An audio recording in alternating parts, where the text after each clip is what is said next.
Howdy, howdy. Welcome to the Condor DM show. Tonight, I'm going to be covering like at least 5 subjects. We're going to talk about, of course, tabletop role playing games. That's what we do here. And it's going to be fun. It's going to be fun. It's going to be a lot of fun. I'm going to give people time to roll in. Here we are, starting up. Conversation is going to be good, fun, interesting.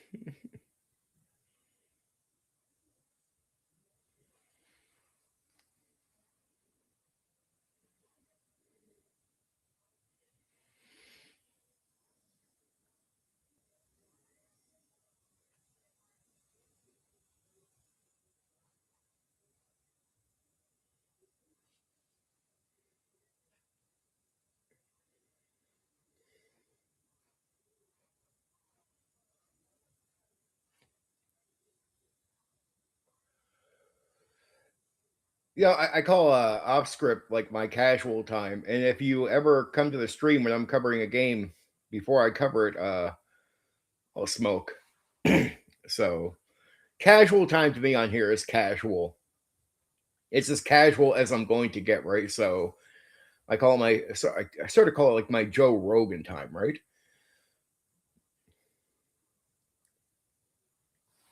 Let's get up the list of things I'm going to talk about tonight. Yeah, it might not be exactly the way people expect me to approach certain things. So getting players to care when you're running a sandbox Dungeons and Dragons game. Milestone leveling.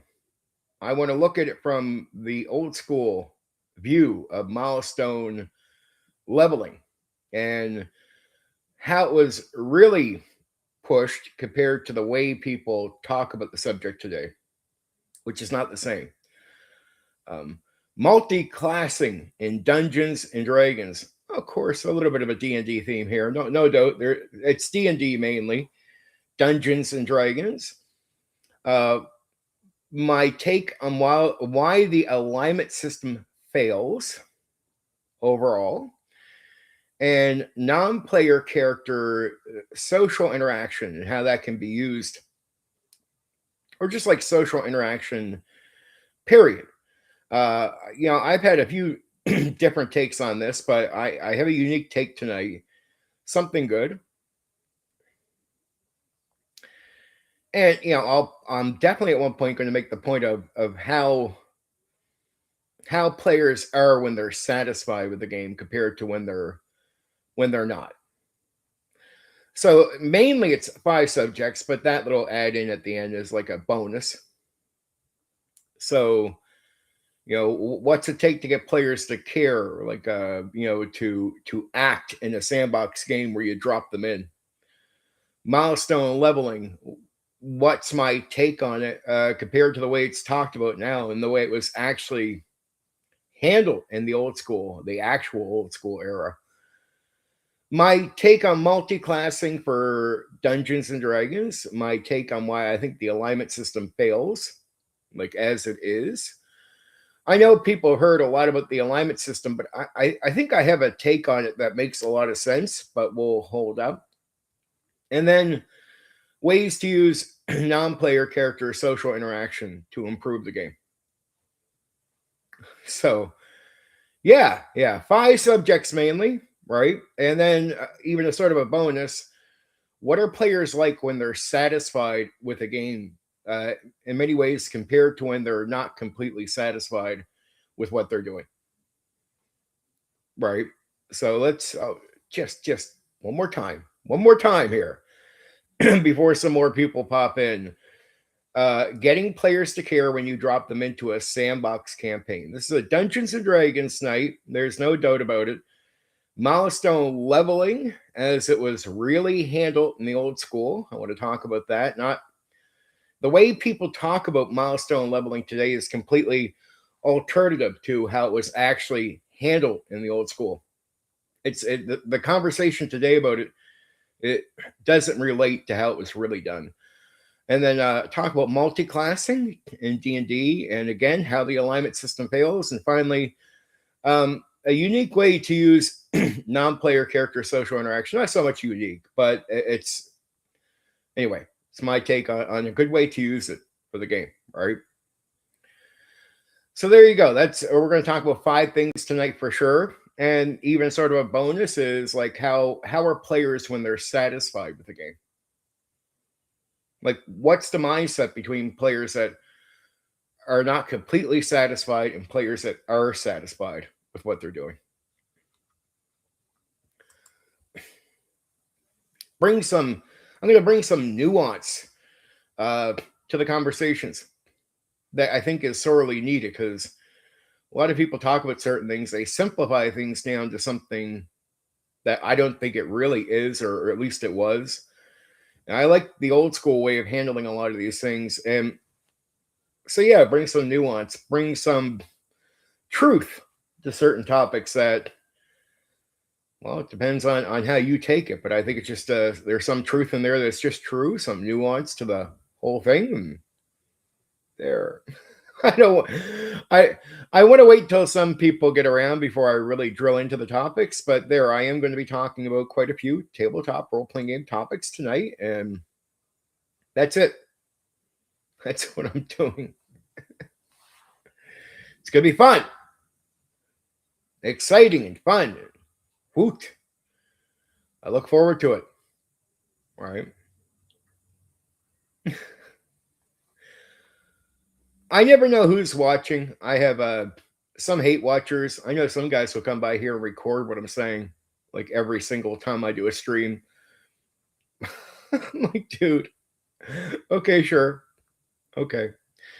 I think what fails a lot of people that don't like me is this.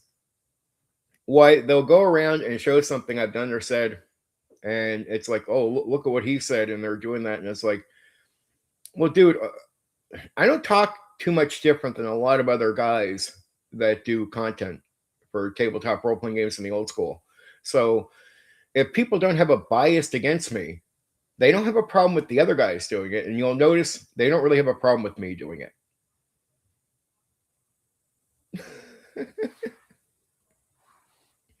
That happens, right? I just tell some of my unwise haters, dude, if I'm doing something other YouTubers do, people aren't going to hold it over my head. They're already okay. And if they don't have a bias, they just won't care. Like, understand, they don't have a bias against the other guys that do the same thing. So they won't care. They won't care. Now, if you just personally don't like me because of something I said, you just got to understand that the reason you're saying what I'm doing is really rotten or bad or something you could judge me on is because you don't like me. But it's a biased mindset. And the second you show what I'm saying to somebody else who doesn't have it, that just goes away. Just saying. Just saying. Just saying. But I'm in a good mood. Beyond that, there you go. All right. But some really good topics tonight. Oh my. Oh my. Background noise. Sorry. I apologize. But yeah, it's going to be a good night. A lot of just goodness. No complaining, really. Just good talk. Good tabletop role-playing game talk. I had a good sleep, right? Caught up on a lot of sleep I haven't had in a while, and I feel good tonight. So let's enjoy that. Let's enjoy that.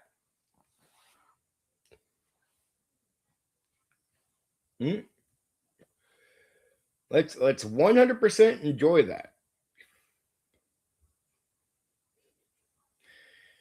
And I think I'm bringing up topics people actually have something to say on. So purposely tonight, I'm making sure I have something for the audience to interact with, right?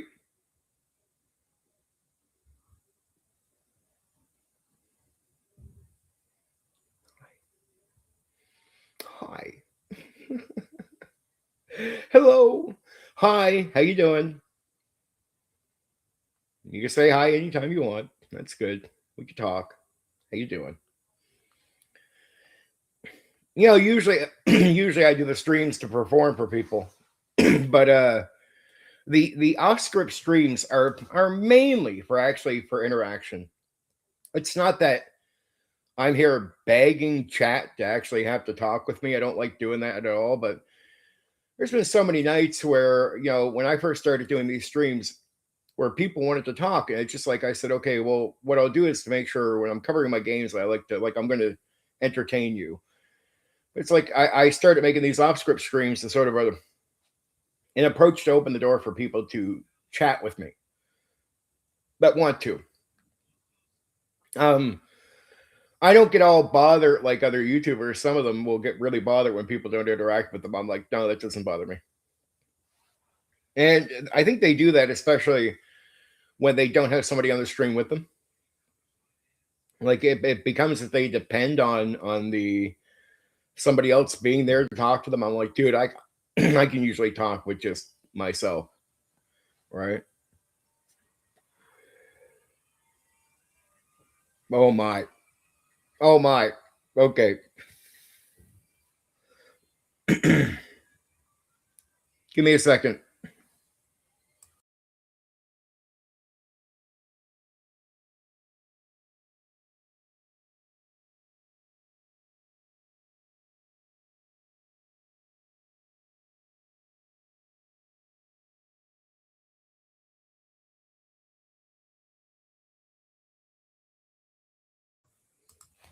Okay, okay.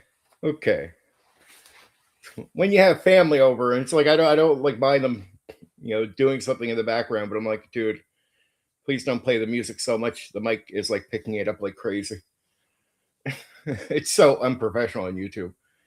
It's like got to tell them. It's like I know you guys don't do this. You're family visiting, but we're in a location where it's like they're not far apart from where I'm at. So it's got to be reasonable. Got to be reasonable. It's definitely not appealing to the audience. So it's like no. It's I don't need to be competing with country music.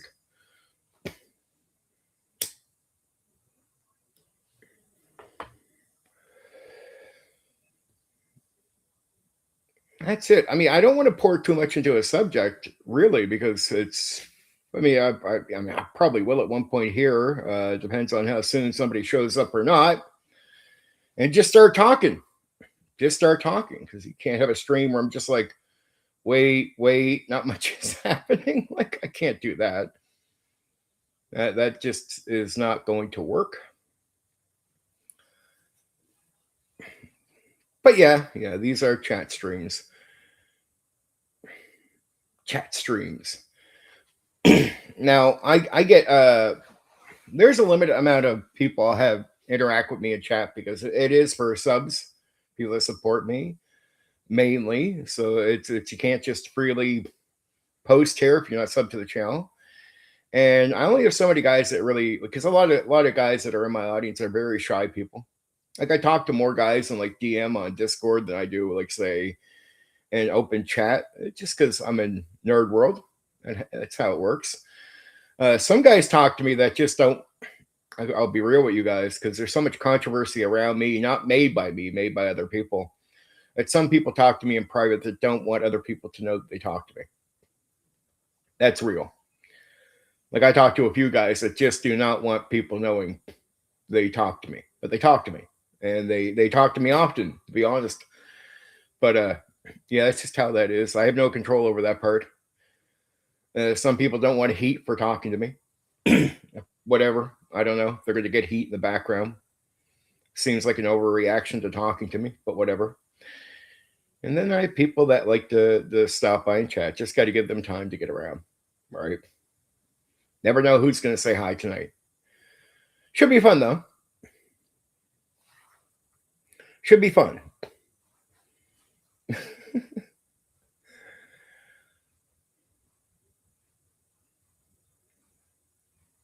So 5 subjects tonight, and then a bonus number 6, and we'll see if we get to number 6. I don't know if we will. We'll see. Right? We will see. We will see. A lot of these random nights where I do an off script, it's just I don't come in with a plan. Like and these are so random. I don't like come in with like usually a bunch of notes. It's just something I've sort of dropped. It's to give myself a little bit of freedom. It's because I do a lot of work on the streams where I cover games and stuff, right?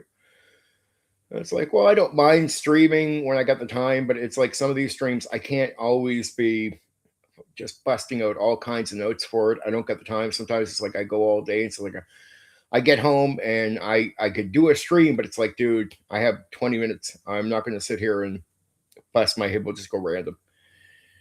And then I hope for some luck. I can talk, but it's just like what's going to come up, right? I never know what's going to come up, and I never know what's going to be in the background, like noise. I never know what's going to happen. I turn these on. It's like, oh, okay. Hopefully nobody's going to scream tonight in the background. That'd be nice. Be awful. Be awful good. Not in the background of my home, but it's just like you never know. You never know. People are crazy. People are crazy no matter where you live. Right? I live in the Canadas, in the East Coast, in the Nova Scotias. Nice place to live. Mostly. I mean, out in the countryside, it's more appealing. When you get to certain parts now, it's like, I won't lie to you. I mean, 5 years ago, it was beautiful. 5 years later, it's like parts are like walking around in another nation, which is not as beautiful. I won't lie to you. So the makeup of the province where I live is a lot different, and I don't want to be hateful, but it's in some places it used to be really really nice and clean. It's now really really dirty, and it's a lot of people that aren't originally from here now live in these locations. It's like, okay, that used to be beautiful. Well, now it's not. Yeah, it's just what comes with the gimmick when you bring a lot of people in that don't adapt to where you live. Right? It's like whatever they did where they came from, they still do here. Like they just do not adapt to what we are, what's going on in this nation. So it's like that can suck. That can really suck.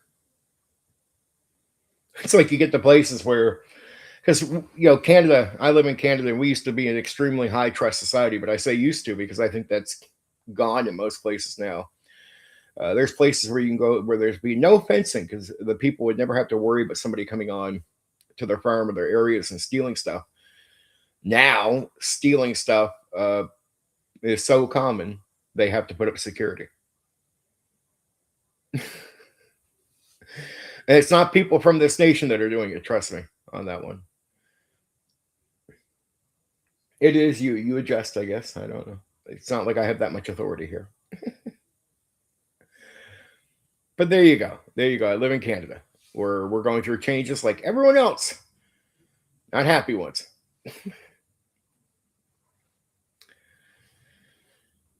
But yes, it's I guess it's always good dribbling. I don't know who's going to come by or who's watching this, and the numbers don't track well to me. It's like I'll be told like I'll be like having it shows sometimes like it shows 3 people watching when there could be like 8. I don't know. So why am I bringing up certain topics?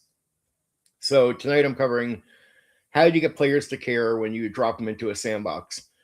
Well, I seen on X somebody from the old school or around the old school make a post about just like the idea of like how do you do this, and there's no good advice out there on this. I'm like, what do you mean there's no good advice? Like I'm thinking to myself, I've done several videos on this that are very clear and work for you if you take what I say to the table. I've done multiple streams where I talk about sandbox and getting players to be active in the sandbox and give the details, which if you take to the table will work. Will work. And I have poured into this, like into the getting players to not just care, but to be active in the sandbox. I give such accurate advice on this that will work at the table. Like there's you can't get around it. What I tell you will work at the table. I know it will 100%. So to hear a guy next or to see a post saying there's no, and it's a guy from the old school that I've seen before post, and he's like saying there's no good advice on how to just drop somebody into some random town and get them to care and do something. I'm like, that's just absolute BS, dude. I have multiple videos. I have talked about this in multiple streams, and I have clear, not vague, very very clear explanations on what to do. And I guarantee you, take what I say back to the table, it works. So to say there's no advice is to say you're it's on Voldemort, because I know the person knows who I am. So it's back to, you can't mention me, I'm Voldemort, right? It's like I've done the advice too. What are you waiting for some other YouTuber to copy my content again, like they always have to? Isn't that sad? I'll put out really good content on some of the advice I give or explanations, and because people can't even acknowledge my existence, because and this is all painted. This is all not Casey stuff, antisocial stuff in their own mind. There's no reason they have to ignore who I am. It's all just made up shit. Most of it's just projection. They have social issues. I don't. They just act like I do. I can't control that, but that's how it is. I will do advice, and I swear it could be some of the best advice you'd ever get for these games. Now, unless another YouTuber simply just copies me, right? Then the guys are left to go, oh, there's Baltimore. We can't mention him. We can't mention his advice. I'm like, dude, you shouldn't need another YouTuber to come over and steal my content in any form and then copy what I'm saying just so you can go, oh, that's really good advice from him. It's like, well, dude, the advice is actually more clear and better for me. In most cases, when people try to copy me, they do a terrible job. It's vague, and there's details that are missing, and details I purposely put in that the guys aren't saying, that they don't get it. I taught game masters how to run these games over the years. The clear details I'm giving are what I've given to other people at work. And if you take a quarter of my details, sometimes the stuff doesn't work that well. It's like vague. It's like there's a lost piece. Like, I sort of get it, but how do I get from like this point to this point? It's within my details will clarify that point to that point. Oh my, the timing. Give me a second.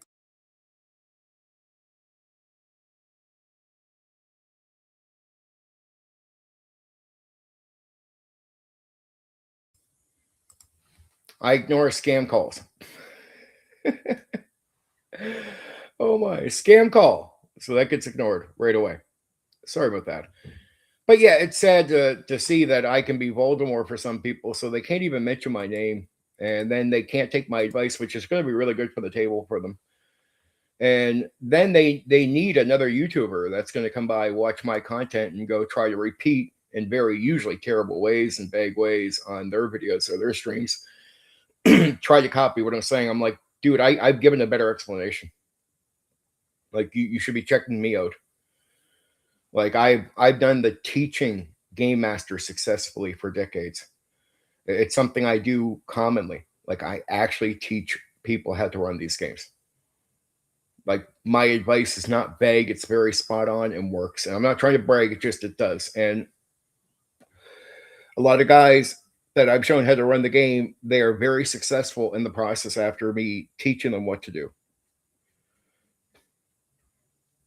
It's very successful. And I'm very proud of that too. I'm very proud to have helped out a lot of people. And that's me giving back to the hobby. That's not me trying to feed my ego, but it's sad. So I have very, very good advice for how to get players active, like very successfully in a sandbox. Where you're guaranteed, if you follow my advice, it works every time. You can't get around it. It will work every time. Every time. And milestone leveling. See, when people don't understand milestone leveling, they don't understand it from the old school. They understand what people have turned it into and the way people talk about it now. But I'm like, it's such a terrible take on milestone leveling. Such a terrible take. Such a horrendously terrible take. There's a minority of guys in the old school that ran it in a way that that was frowned upon. But then the majority who ran using what you would call milestone leveling, it's the way they did it. And I want people to know that, because that doesn't seem to be part of the conversation at all. Like it's ignored. And so I'm going to go into the details on that. And then there's like multi-classing. Like personally, why I avoid multi-classing, I run second edition AD&D, and yeah, I've done multi-classing here and there over the years, but it's something I personally do not like, and I avoid. Like now, it's full time. It's cut off. I will not run. I just will not give the option for multi-classing at all. Period. It's just cut off. And yeah, I say the alignment system fails. Trust me, it's not a very it's not a boring take. Like the idea of alignment doesn't completely fail, but it's how do you come at it, right? Anyway, we'll get into that. And then a very successful way to use what I call the non-player character social interaction to it's common sense, but it really works, and it improves that area of the game for every player. Like it really does. It really, really does. Like and it's very successful in pushing on new players or players that are usually shy about the entire process, which is a lot of players, to be honest. Though, even to the point where players are so awkward doing social interaction that I've seen them do okay social interaction. Imagine that's all you're used to, and they're like, "Oh, that was really good," and I'm like, "I'm not trying to down on what you're doing. Uh, I get it, but there is a much better way to have more fun with that thing than I see you doing. I want to help you out. It's not a egotistic thing. It's not a critique or attack. It's I want to aid. I want to help people out. I want to help the game masters out that do that and be able to make the experience better for players overall. That's the aim.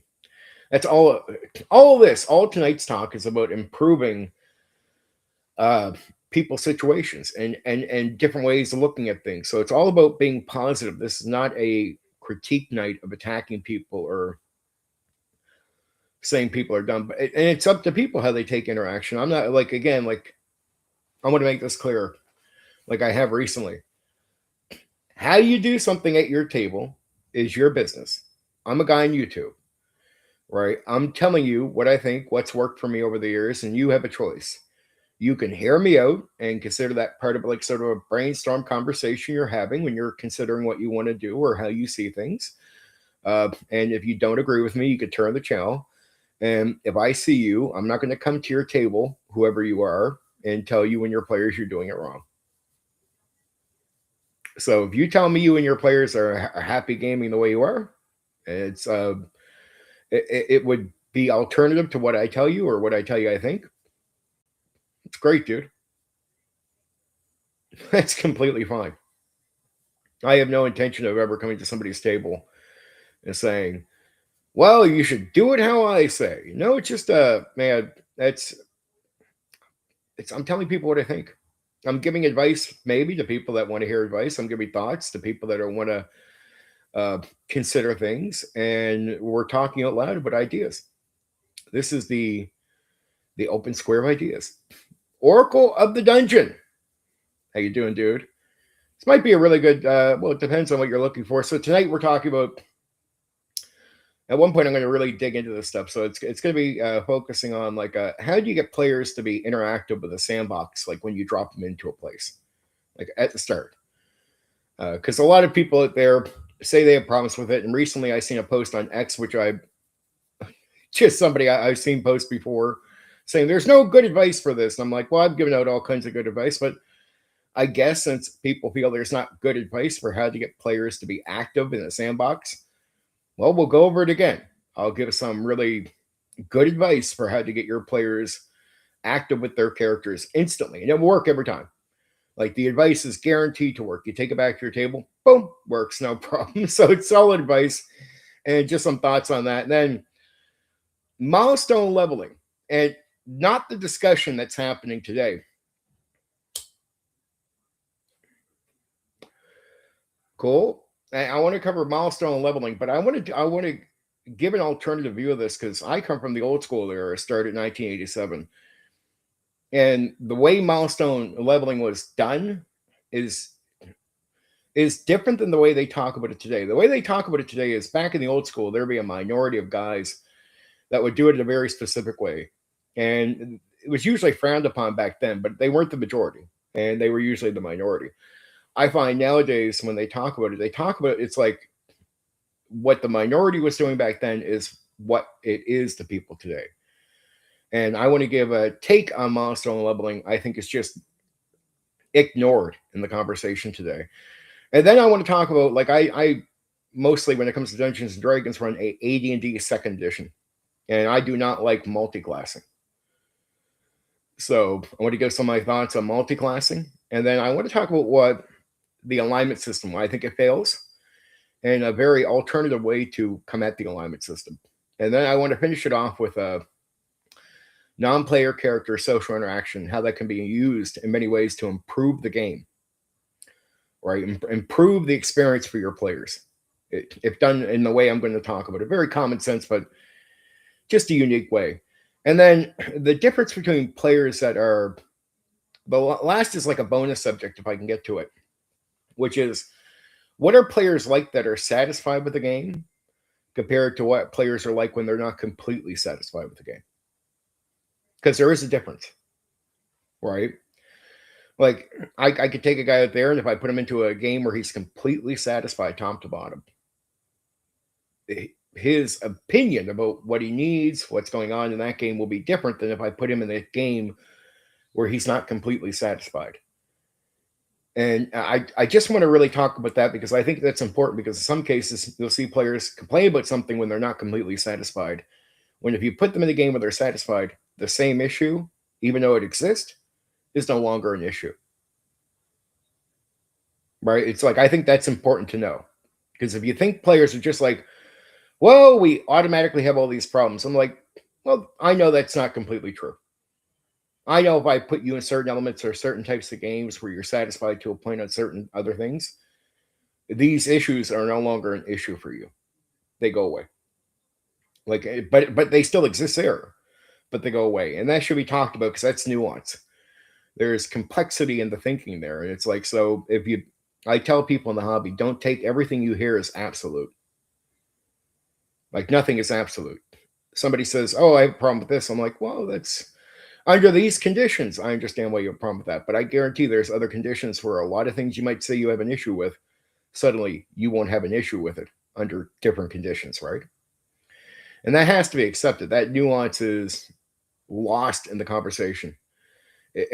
Sometimes we talk about these things like that doesn't exist.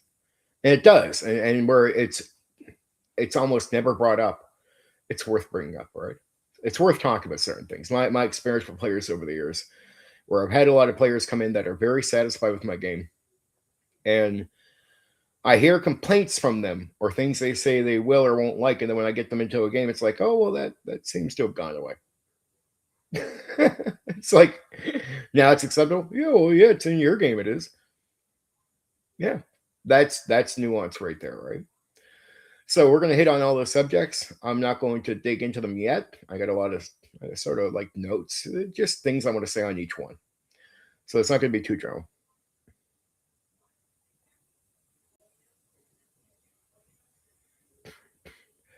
It's different from the take people have today. Like, extremely different. Like, what people call milestone leveling today is not exactly what it was with the vast majority of people back in the day. Like, there's some common sense to what I'm going to say. It's going to make sense to you, but you're going to realize that's what it was. So it's been, to me, it's a subject that's been hijacked for the sake of people doing content on YouTube. And then when people start doing here's what happens in the hobby sometimes, Oracle. People will take a subject to create content. They start talking about it, but that means that will be communicated that way to people. And some people will actually hear about people talking about something, and they'll either reject it or worse, they'll accept it. And it might even be a young guy before he starts game mastering. He might think, whoa, that's how they talk about it. That must be how you do it. So if he goes in to do it, he's going to do it that way. But in reality, there's no history of doing it that way. But because they're talking about it that way, they're going to create something that isn't real. Now, there is in some cases, depending, but it's like a minority case. They're just taking content where people talk about things that aren't even what they are, and they influence the hobby in the worst ways. They influence people to think, "Whoa, that's how you do it." So if I'm that game master, I would do it that way. And then they start doing it that way. It's like that's really not the way the majority did it. And you should. And I just like to bring things into the topic where it's like, let's get away from this sort of artificial recreation of the view of this thing, so people can hear a completely different view that is more sensible and makes more sense, but has been left aside because people wanted to do content on YouTube. And that has happened a lot with a lot of things in the hobby where people spin something into something it's really not for a lot of people. But they're doing that to make an issue, to make content, to to get people to sub to their channel, view things a certain way. A lot of new guys coming in will, in my opinion, they get poisoned. They get very poisoned by the way people talk about things. And then if they start practicing something or going into game mastering or anything, they'll actually start doing something where it's like, no, dude, most people never did it that way. You should not do it that way. So milestone leveling isn't as horrible as people that really don't like it make it out to be. But you have to understand what I mean by that. So we'll see when I get there. I'm purposely being vague, leaving a question mark on that one. I don't want to just blow through that now. It's we're not there yet. But I have a way of explaining my encounter with milestone leveling and how I encountered it with the like 90+% of people that were in the game. Completely different. It's completely different how people ran it compared to the way they talk about it now. So I'm like, okay, sure, yep. And then my take on why I've rejected multi-classing outright with D&D. I've given up on it. I just don't like it. I don't like it at all. But again, little question mark there. The alignment system, I think, as it's been introduced, and you got to understand there's a different version for each edition. If you're looking at old school, so it's the alignment system. I think failed for every edition, and I think there's a detail in there that doesn't get acknowledged. And if you just acknowledge a certain detail, and then push back on the overall description of what an alignment is, and you leave it to something else, it can work. It can work really, really well. But I think it's this lack of accepting, right?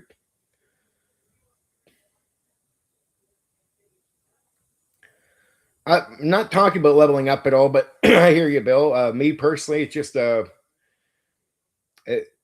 well, I'll talk about it when I get to it. But yes, there's a reason I don't like multi-classing uh, because part of me thinks it's unnecessary. That's part of it.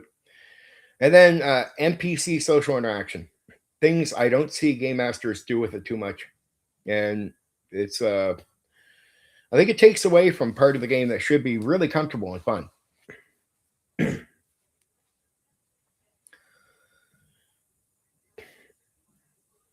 I don't worry. Like, see, when people talk about old school D&D with me, I also got to remind them I'm not a rules as written guy. So, and I'll explain anything changes I made. Like, I don't mind allowing some leveling up beyond normal with demi-humans. And people are like, what makes humans special? Or it's like there's ways. You can still put limits, but there's ways to make that happen. All right, there are ways. There are very simplistic ways to maintain things. To still let some lines get cracked or whatnot. Right, completely fine. But I don't like personally. I don't like multi-classing. Just because for gameplay. But well, again, I don't want to talk about it too much. Yeah, I just for certain reasons, and then the social interaction. The last thing I'll go on if we get to it is the difference between a player who's satisfied with the game they're in and a player who's maybe there's elements of a game they're not happy with. And I want to get into nuance on that because there's a lot of ways we talk sometimes. In sorry, 1 second.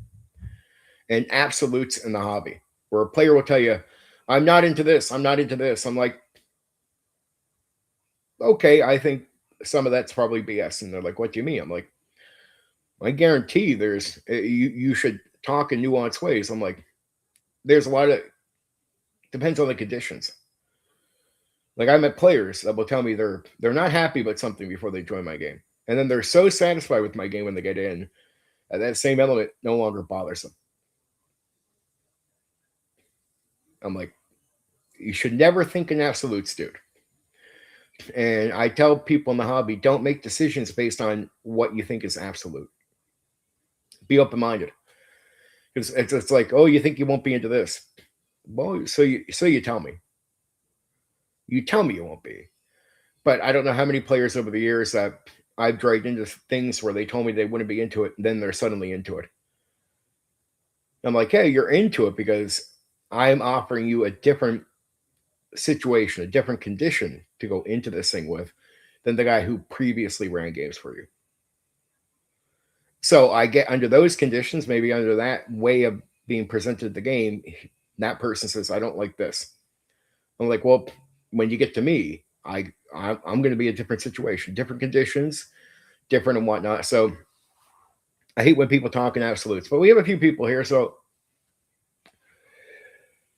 I guess we could start in on the first subject, which is okay. I want to make sure people are clear on why I'm doing this. So, how to get players with their characters to be active in a sandbox campaign when you drop them in at the start. How do you get them to care to get up and be active with their characters? Okay. I seen a post on X, and it's one that I was very unhappy to see because I know it's somebody from a certain circle of people that probably have heard some of what I had to say, right? I hear you, Oracle. So this guy was posting about how there's no good advice out there, none, for how to drop players in with their characters into a sandbox and get them to be active. And I'm like, well, that's not true. I have multiple videos that clearly explain this and multiple streams. So there's definitely some things you want to do, but initially at the start, there's the most simple way I've ever picked up. And it's something I learned from game mastering for Traveler. So Traveler has a very simple way because it's a sandbox. Like if you go back to first edition, it's a sandbox. And Traveler has a genius way to guarantee players will be active, push on active with their characters. It's a common sense way. And so what they do is in Traveler, you call it pressures. So it's okay, like say the players with their characters could owe some money on something. I when you start the game off, give them a situation where they own something and they got to pay for it in a certain amount of time. They or make it that they have to go pay somebody off, like they owe somebody money.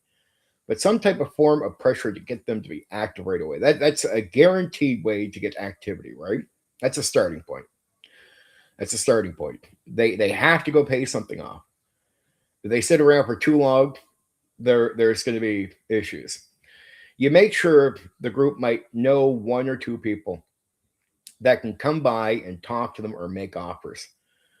It's always good, or to have people coming around to talk to them on purpose. See, first off, you create a pressure to maybe three, depends on whatever pressure you want to put in there for them owing something, needing to get something in a certain amount of time. Like it's like, look, if you don't get it by tomorrow, that you're going to be in trouble. If you don't start looking for this person right away, to help you figure something out, you're going to be in trouble. Like you have a limited amount of time and you got to pay something off. You got to owe somebody some type of debt, or you got to pay something off in a certain amount of time, or to get something that, you talk with the group of what they want. It's like to get that, you need to do that within a day. You need to do that within half a day. So you create pressures. That's a great way to guarantee that players feel under pressure to get out with their characters and do something besides just sit at a table drinking. It's a starting point, right? And you definitely want to go over like a let's get into the nuance. You want to go over with the players what goals their characters have. Now, if you can create more pressures out of that, like, well, you have a goal for this, well, there's going to be a guy, there could be a guy in the place where to be able to go after that goal for a specific player, they have to get up and go meet somebody. So find out goals, find out where you can set up any other pressures that you want to. Have NPCs around that can bring pressure to them. And these pressures are to guarantee activity. I don't got to be direct because I don't know. It's common sense what I'm telling you. Very clear common sense too. They could own a building. They got to pay that off or they're going to lose it. And I mean, that could be very beneficial for them that own the building for later uses. You could tie it into a goal that the group has. So have good talks, set things up, find out what the group wants, find out what the characters want, and start lining up pressures with things that they value. But the pressures have to exist. A simple pressure could just be the group owes somebody money and they get a limited amount of time to get it paid. There could be potential jobs that they can go get that you could even say beforehand. These aren't even just hooks. Like you could say there's one or two jobs you guys would know about and maybe give them a hook if they want to go to it on that level and say these jobs guaranteed to get some money to pay off that thing, right? Now, these aren't going to be railroads. There's no force. They can look for something alternative, but the pressures are they need to pay something off. And they don't have long to do it. They don't have weeks. They don't have months. They have a certain period of time to get things started. That's like getting the ball rolling. And then there's other things you could relate to their character, other opportunities that might be limited in amount of time. Once you get players out the door interacting with things, they're going to meet with people. They're going to start interacting. The improvisation starts, the offers, the ball is rolling in the game. I guarantee you won't get back to a place where they're just sitting down. It's like, well, we did that and paid it off. Now we can sit down here for 2 hours in a session and do nothing. Like once the ball is rolling and contacts are made, offers are made, people are being met, other new jobs could be improvised in. They want to start looking at because the more active they are, the more active they're just going to be with their characters, just naturally. So once you get the ball rolling, you're pretty much guaranteed to just go from there. You won't have to worry about redoing that. So pressures are a way to guarantee it's pressure on the characters to get up and moving and do something. Don't just go, oh, you're in a town, do what you want. No, you put it in a town. There's no railroad, but they still have to pay for a thing. How they pay for it is up to them. They they could own a building. They got to pay the rent on that, or they lose it, right? And that could have to do with a goal. So you make sure you line some stuff up with them here, like have a talk beforehand. What would you guys like to do if you owned a place? Okay, well, you don't own everything you want, but you definitely do. I'm going to start you off at the location. But here's the thing: you have to rent that thing, and right now it's not paid for, and you don't have the money to pay for it right now. You got to get out and make money, right? Or the group, for whatever reason, somebody has financed them coming to the town where they're at. That's a group working together. Okay, he's financed, but he's also only given them a few days to pay him back for getting him here because there's opportunities here they wouldn't have, besides that, right? And then there's opportunities the individual characters will want that might even benefit the group. So you might want to look at individual goals and go, how can the individual goals, if they were to go after them, benefit the group overall? So there's a new pressure. You want that thing, you'd have to go see that guy. He's going to leave in like a day and a half. Oh. And if you go see him, he won't just have what you want. He can actually help out the group overall. Oh. These are what you call pressures. And they work for Traveler, and they work just as like you got a unique because in Traveler it's like paying for the spaceship. So I don't want to align the ideas here.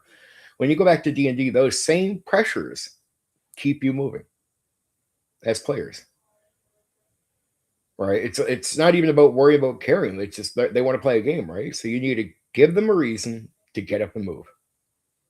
If they only have so much time, they'll get out and want to get it done. They'll know they're limited. There's pressure on them to pay that thing off, to get the job, to get an agreement, right?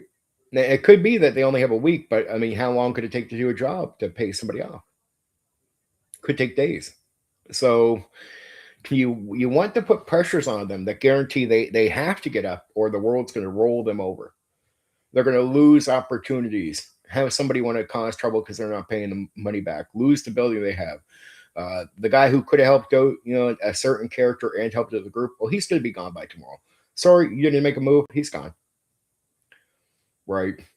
It's like, you know where he is right now, but what if you wait a few hours and go see him then? But what if he's not there? Right. So pressures are to get people, the players up and moving with their characters right away. It's not like a railroad. You're not railroading. You're putting pressures on to guarantee they have a reason to be active. This gimmick works in the sandbox, a traveler, really well. Right. It's a guarantee work. So that's how you guarantee get players up in the sandbox and going. And I guarantee you 100% it will work. It will work. Like 100% of the time. If you just put players down with their characters in a town and say, go ahead and do what you want, that's not the same thing. Now, you're not even forcing them how they deal with the thing. It's not like a forced railroad. There's no like, you have to go pay that guy off. There might be consequences, but you can do whatever you want. Yeah, you can still sit in the inn or the tavern and look at the wall and drink if you want. If you want to do that, but your opportunities to get something done, to go meet somebody, they will waste away really quickly. So it's pressure, and you could have NPCs coming around offering them opportunities. Like I heard you guys are trying to make some money. Yeah, well, I have an opportunity for you. Okay, but it's an offer. They can turn it down. Remember, it's a sandbox. There's no forced railroad here, so it's all players will choose what they want to do. But opportunities become pressure because it's like, well, you got to think they owe money, and here's a chance for a job. That will get you the money you need to pay the place off. Okay, they consider that if they want to. If they don't want to do that, they can go do something else. So sometimes you just say you put hooks into the town for them. Sometimes you could just bring the hooks right to them. It's like, you guys know this guy. He's actually walks in. Oh, he's going like, guys, I have an opportunity for you. It's like, here's the hook. So pressures, opportunities, you want to create those opportunities, chances, and pressures to pay, opportunities to get what an individual character might want and help with the group, or even having NPCs come around that can bring the hook right to the characters and line the opportunity up with the pressure of needing them needing to pay something off. Do that, and you'll always have people active. There's always something they could owe a limit at a time for opportunities. And sometimes just opportunities will be pressure enough. It's like, if that guy's gone tomorrow, there goes your chance. So it doesn't always have to be that they owe something, but it's whatever form of pressures, opportunities, money owed, a building over their paying rent. Maybe they owe debt, whatever, right? But a form of pressure. And again, these pressures get the game moving. Like, they get the players moving with their characters and being active and thinking of being active right away. Yeah, sometimes you're lucky to run into players like myself when I was younger. You could drop me into a sandbox and my DM could do the pressure thing. But my DM also knew a player like me. It's like, you don't need to. But there's not a ton of guys like me out there. Like, you drop me into a town, I will just take the initiative. I don't need no pressure. You're at the tavern. Okay, all right, good, man. I'm ready to go. Like, I don't need you to talk about opportunities or need to give me anything. I am going to want to play the game. I don't want to sit around like an idiot. So I can critique other players when they do that, but I mean, like, that's on them. I can't hate other human beings or tell them what they can or cannot do.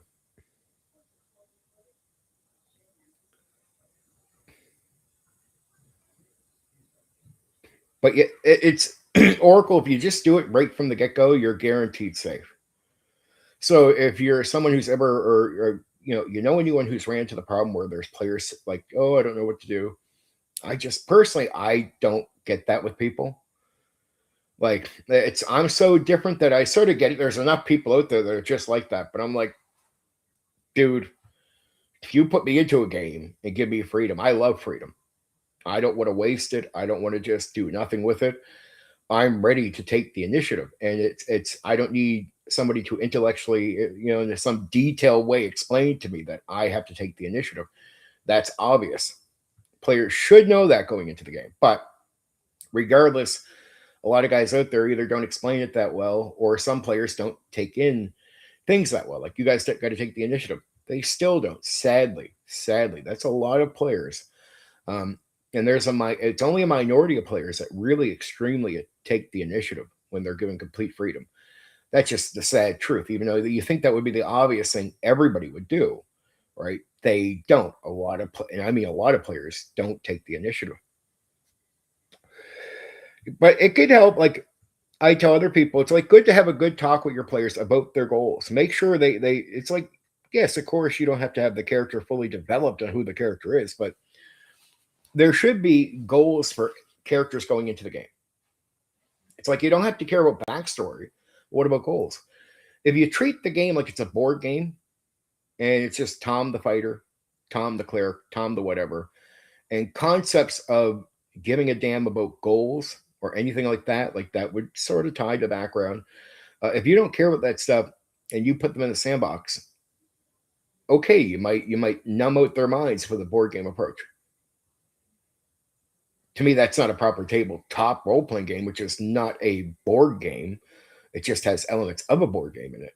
But if you treat the game like a board game, you're toast. In a lot of cases, you're going to be toast because the majority of players are not going to take the initiative. So if you say, Tom, we haven't talked about your goals because we don't even care about your background. I'm just going to put Tom the fighter here, and I'm going to put like Earl the cleric over here. It's just the players' names. It's not even a unique character. Yeah, just say, okay, Tom, what do you want to do with your whatever character? The reason Tom is going to be lost is like, dude, what direction to the dungeon so I can fight the goblins with my fighter? Because Tom has no goals with the character. He has no backstory at all with the character. There's nothing beyond, I'm here to play in a dungeon in a D&D game. That's it. That's all Tom's going to know. So it's like,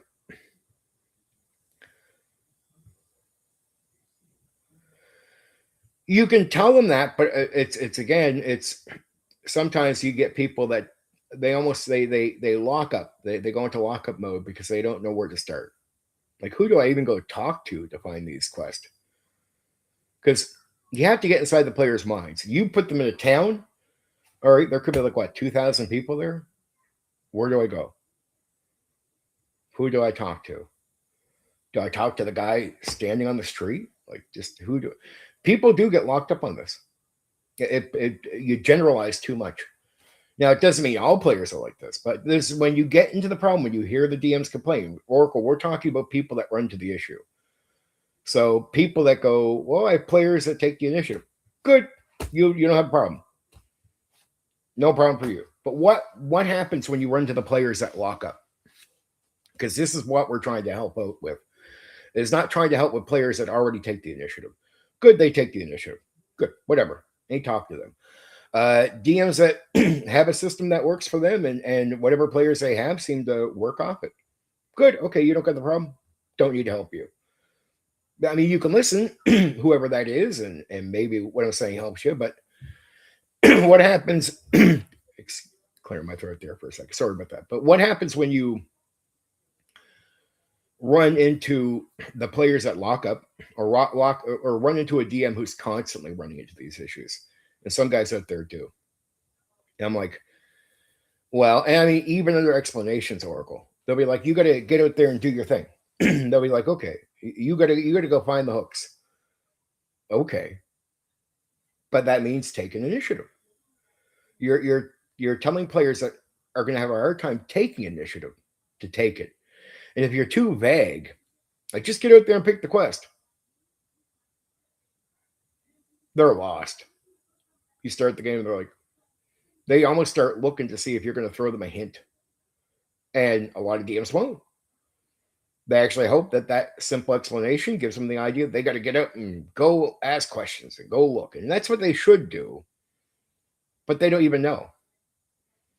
Especially if it's your first time throwing players into a sandbox. First time players in a sandbox, can get very confused because they do not know the rhythm. Like, do I get up and ask? Do I wait for you to bring somebody to me? Like, because there's a lot of vagueness in the way it's been explained. And DMs will do this. Sometimes DMs will tell you something basic and they'll bring something to you, right? Well, that's what I'm glad you do have a group like that, and quite a few DMs do. So I'm very happy when DMs got this figured out for themselves, and I don't always think they need my advice, but I think when I give it advice, I also look at guys like you and just say, it's not that I think I have to give you advice because you don't need it, but you should always look at conversations like brainstorming. So even if you have good ideas, maybe I mention an idea that'd be useful to you. Like, oh, I can do it myself, but I like that idea. I'll take that for my game. And that's that to me, that's why the public dialogue and even advice is actually not bad. Because we're all brainstorming together on ideas. Right. So if it's okay to hear something and take that for your game, even if you think you got to handle pretty well. So I think there's nothing wrong with that too. So I always tell people that get the ego of well, I don't need advice. That's not how you should take things in.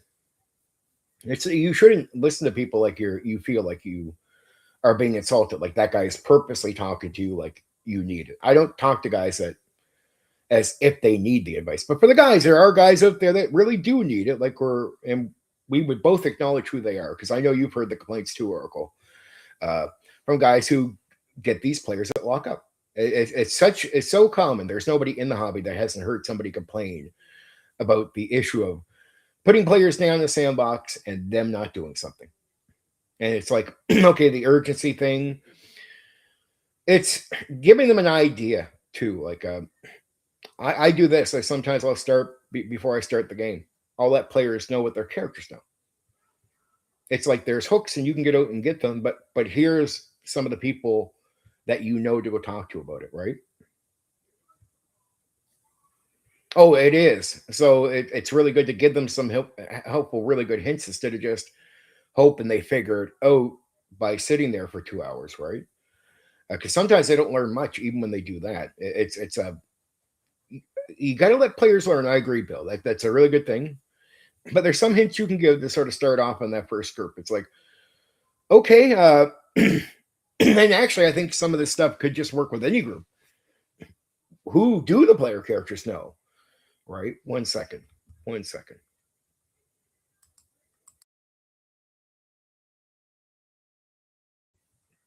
It's like, who do the player characters know in the place? And they probably know somebody. So it's okay to say who they know. It's okay to give them NPC connections that might come to them. Right? It's okay to give information out that you could actually not just look at giving new players, but giving as common practice, but it benefits new players. Right? It's like, what do I know about the town? Like, where could I go and talk to people? Okay, well, you know a few places. Here's what the group knows. You do know one or two NPCs that might come talk to you here. Here's their names.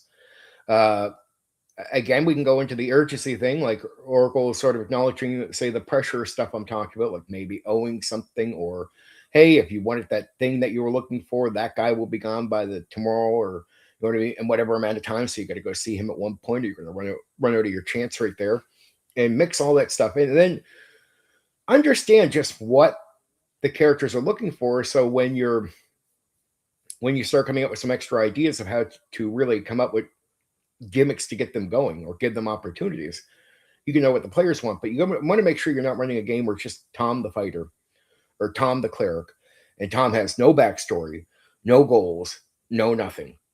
Right? That player has a character who has no passion for nothing other than he's here to, the player Tom is here to play a board game in a dungeon. If Tom shows up to play a board game, you want a bit more than that. That's why that survival thing in old school, I say to the guys, why do I preach about levels 1 to 3 being something where most players should avoid combat? Why do I think it's so necessary to not always have a lot of games where you're making up 4 or 5 characters because players run into combat and you go through a meat grinder, which a lot of DMs do? Why do I think that's so necessary?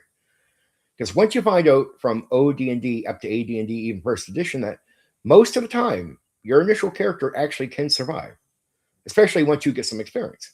Now, your first time, maybe you lose a character or two, but with experienced players, usually their first character actually can survive. Like just going all the way through. It's not the meat grinder, but you have to sort of follow a thing the designers want you to do to achieve that as players. You really have to go to your way to avoid all combat, most of it from levels 1 to 3. And if you do, you can actually have a character survive most of the time, that first initial character. And that means if you only got to make up 1 or 2, then it's not just throwaway characters, and then you can care a bit more about backstory. See, why would most DMs and all that not care about backstory? It's not because they totally don't, but here's the reason. I've met most DMs who will tell me they don't care about backstory, and when I get into the nuance, the complexity of the conversation with them, they start telling me the truth. Well, dude, it's what's the point of caring about a backstory if you're just going to lose that character almost right away anyway? I'm like, that makes sense. The meat grinder causes you to look at something that you personally might not actually dismiss. So I think most nerds actually don't see a backstory or a background as a bad thing. They just don't think it works for the game the way it is. That would be the truth of it. And what happens to some people is they become so accustomed to the meat grinder that they start losing sight of the value they might have had in the backstory being interesting. But once you realize D&D doesn't have to be a meat grinder at all, from OD&D, BECME to AD&D 1E, especially with 2nd edition. Once you realize it doesn't have to, well, then you don't got to make up usually 5 characters in most cases, and you can start giving a damn slightly about backstory and goals and things like that. And for a sandbox, having goals and having some idea of like a bit of a backstory coming in gives you something as a game master DM to feed off of, creating some of these ideas, even creating the hooks that you have. You could be aligning with goals and whatnot, right? So it's really good to know as a player and as a DM that the character should be avoiding almost all combat from levels 1 to 3. Almost all of it. And what characters should be doing going into a dungeon is mainly there to only get treasure and get out. That means they don't get to complete the dungeons. That's not the point of the dungeon. That's something else a lot of old school players have to learn. Dungeons don't need to be completed in most cases. Like not even like right away anyway, not till later. And if there's nothing exactly tied to them, then they're just a place to get goods. Well, if that's the case, I mean, you sort of use it like a loot place. You go in, if you can get something good, you get in, you get out. Do you always have to get to the boss? No, it's not a video game. You got to stop looking at the game like a video game or like a board game. So it's actually okay just to get in, get some loot. Oh, we got something, let's get out.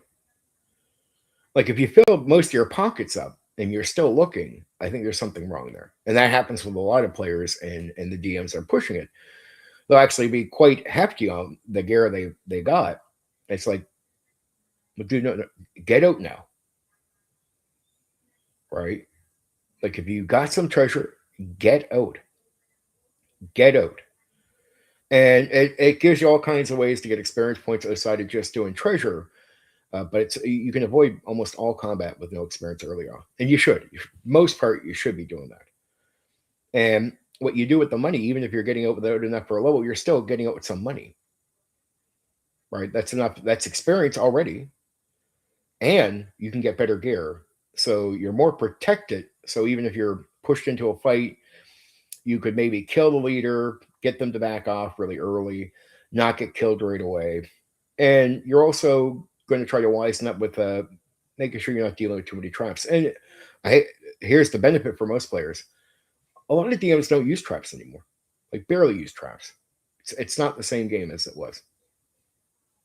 So don't go in looking for combat. Don't go through a meat grinder and you survive. So you should be doing that, and a lot more characters survive. And then once you realize that most characters can survive, you as a DM and player of old school D&D, from OD&D to BECME to AD&D 1E, you can start seeing why a backstory might be okay.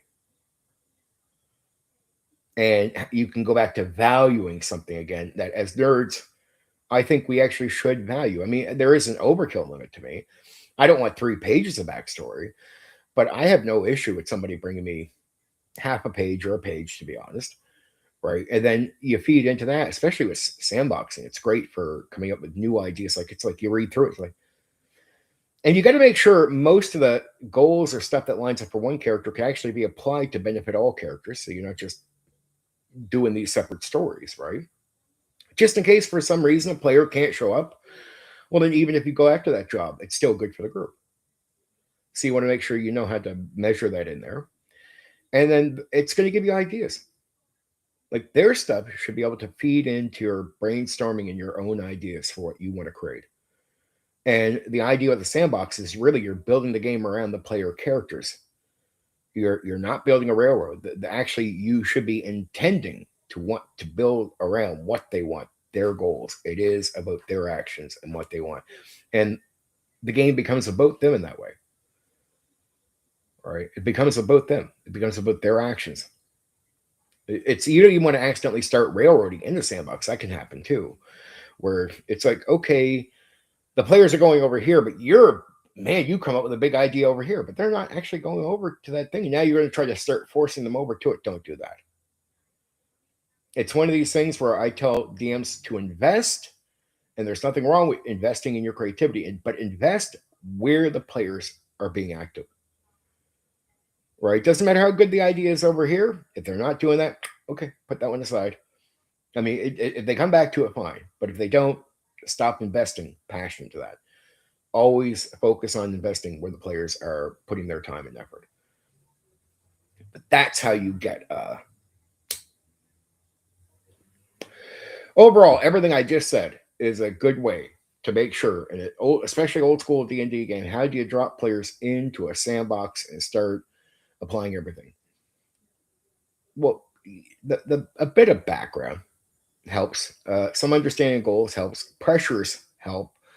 If you have a player who takes initiative, like say if your Oracle seems to have some good players, but if you're lucky enough to have a player or two in the overall group that takes initiative, well, don't be afraid to tell them before the game.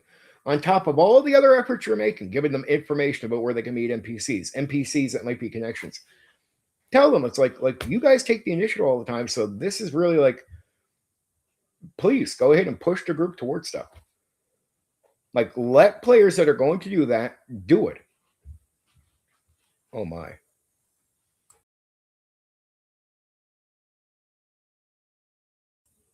Okay, sorry. But it's you let that happen. You let that happen.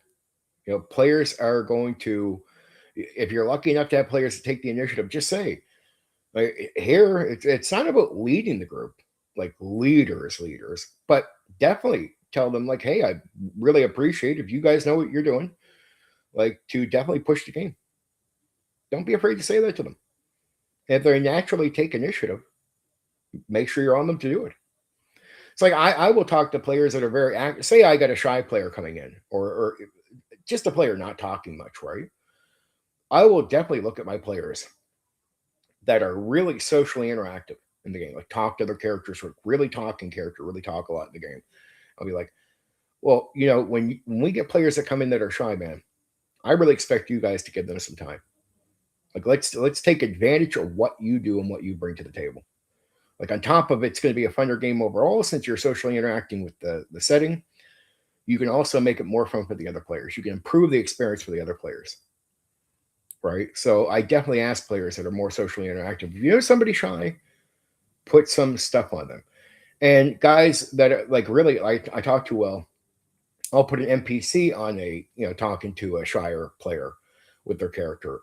And right away, my good players will go ahead and start talking to them. And that's just to get them out of the show, right? But there you go. There's my sandboxing advice for getting players up and going. You're welcome. You're welcome. I hope that's pretty good. Now let's move on to a different topic. Milestone leveling. Okay. So when I came into the hobby in 1987, the idea that in D&D that DMs would just do blanketed milestone leveling, it it was non-existent. Like the first 100 DMs I met were all guys that would do it in varied ways. So milestone leveling was just, it depends on the situation. So it'd be varied. Sometimes you might level up all at the same time for a certain reason. And you get to a certain experience, you get that all sorted out. But then going forward, you might find yourself leveling up at different times depending on what you do. So the concept of this blanketed milestone leveling on every level going forward, I never encountered it. Well over 100 guys before I actually encountered a guy who mostly did milestone leveling. So what I mean when I say nuance, like say most everyone's close to level 3, you might find that the guy will level everybody at the same time and complete this thing here, and you guys are all going to get your level at the same time. Like if there's a reason to milestone level, they will, right? But what about getting up to like level 4 and 5? They might do it individually. Then at level 6 again, depending on where people are, they might milestone again, do a quest, do something where it's complete this, and you guys will get your level. Oh, cool! Like it milestone leveling was something like that gets, it's not like a blanket over it. It's like just in spots where it could be, here, I'll reward you as a group with a level if you guys complete this together. But did it mean that that was going to be every level you were going to level up? No. It was well over 100 guys before I met somebody who mostly did milestone. And even in that case, it wasn't always milestone, but mostly milestone. It's only when I got to the internet did I first hear the conversation after, and this is after meeting like 400 DMs and plus. And I mean, 400 plus DMs were maybe 4 or 5 of the guys out of 400 plus did mostly milestone. Everybody did it the way I said. It's every so often, depending on situations, would milestone level you, but most of the time it would still be individual leveling up, right? So very few times did that actually happen. So it'd be like spread out here and there, and it could be an overall reward. But was that every level? Was that common like throughout the entire game? No. So at this point, when I got to online, I can at least say by then I met over 400 dungeon masters, right? And maybe 4 to 5 of them actually did mostly milestone. Every other guy that did milestone, out of the 400 plus that did milestone moments, which was sort of everybody in a way, was just at certain levels depending on the situation. Sometimes you would turn into a milestone situation leveling up, but then you might just jump back to individual levels after that. Right. So it'd be a group reward. Do this and you guys can get your level together. Oh, we can? Yeah, yeah. And it'd be under agreements like that. It'd be an award. So players would, I've never heard players complain about that form of milestone leveling. I've never heard them get mad and say, well, my guy was really close. It'd just be like, look, guys, I'll be real with you. I'm going to give it as a group reward. And there'd be other things to go with it, but it'd be getting players to agree. Do you guys want to do this? Yes. All right. Pretty simple and straightforward. It's only when I got to the internet world did I finally hear people talk about milestone leveling like it's something a game master did, like a DM, every level. It's like I was like, geez, even the guys that did it mostly didn't do it all the time.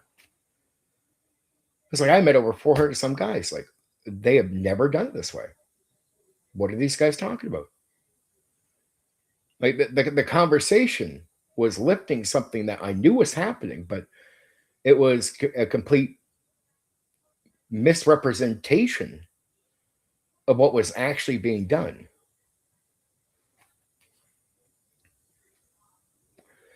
But here's the thing, Bill. Here was my issue. So I don't like this about some of the ways we do content on here. So some guys will get on here and they'll make shit up. I've known this over the years for like decades, where they just make shit up to make content. And they'll get on and talk about something as if like they won't even know. So they're guessing. They'll get on and they'll come at a topic guessing about how we did it. They have simplified the process in their minds and they have no real experience. So they have no real experience, maybe only played at home with their friends. They make up shit in their heads, and then they pretend to know something they don't know. Then they get on here and talk about it.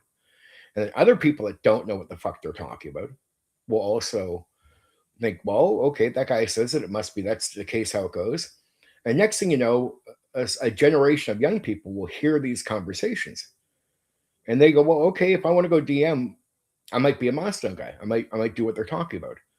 Then that guy goes back and he starts doing milestone leveling, but he's not doing it from any real history of it the way people did it. He's going to actually copy what somebody's just made up and what other people that didn't know what the fuck they were talking about continued a conversation that was just something just made out of thin air. Like, that's not how they do it. But here's a guy who doesn't know much about it. He's going to talk like he knows his shit, but he doesn't. He doesn't know nothing. Right? Oh. Give me a moment.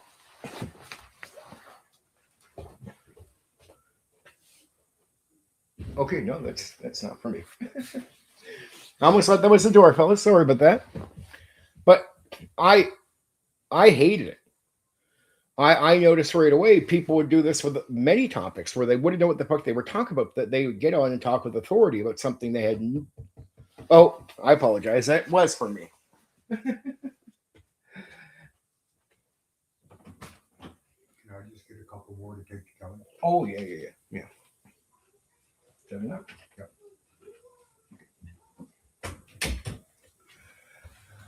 Oh, my fellas, give me a second.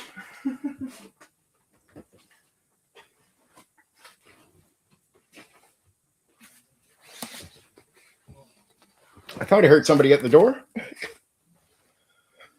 Okay, sorry.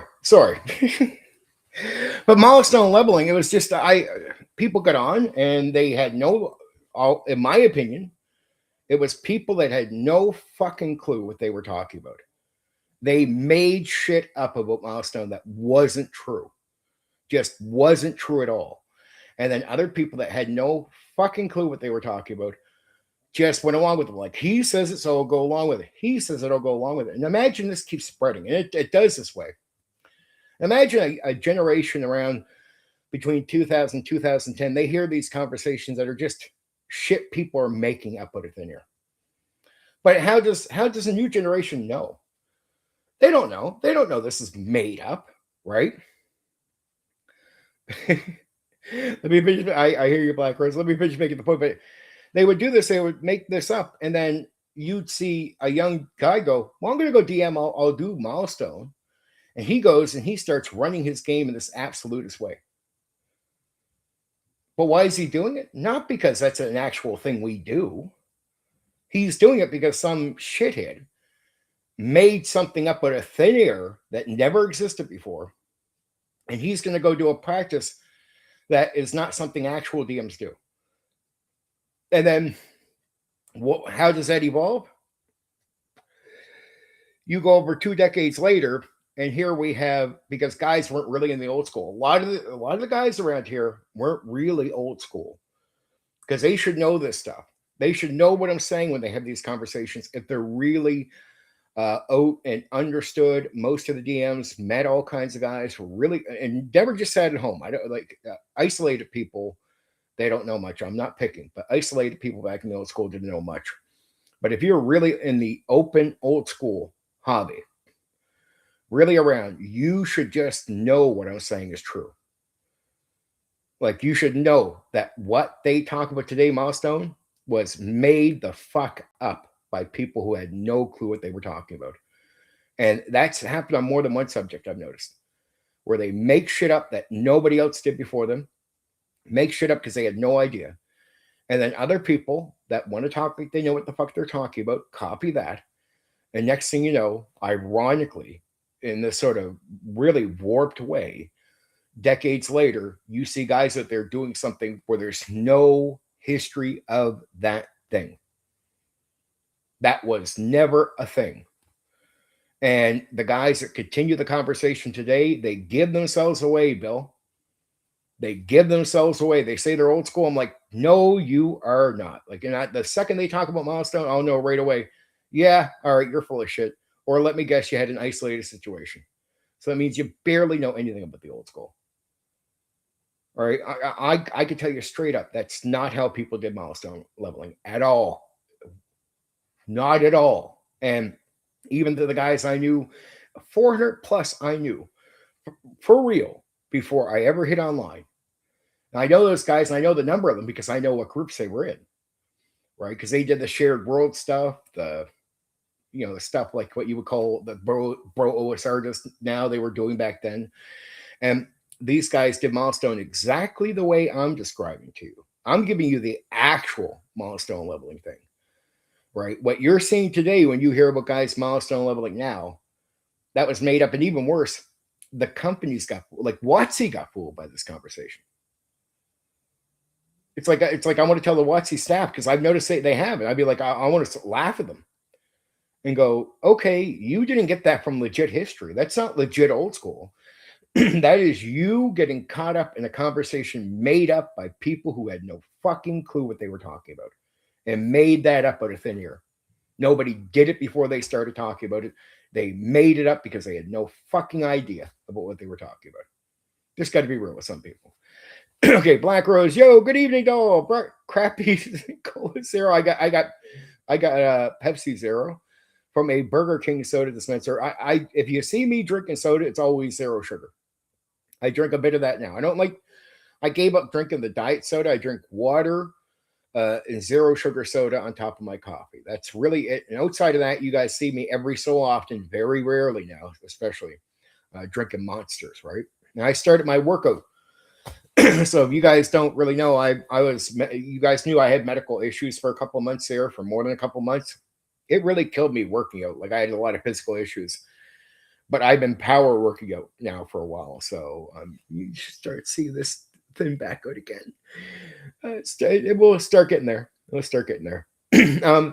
Those are not decent Norway. I prefer Sweden or any other country. Okay. All right, so Black Rose, the first thing I did was talk about sandbox and dropping players in. Now, you've heard me say all that stuff, so that's nothing new to you.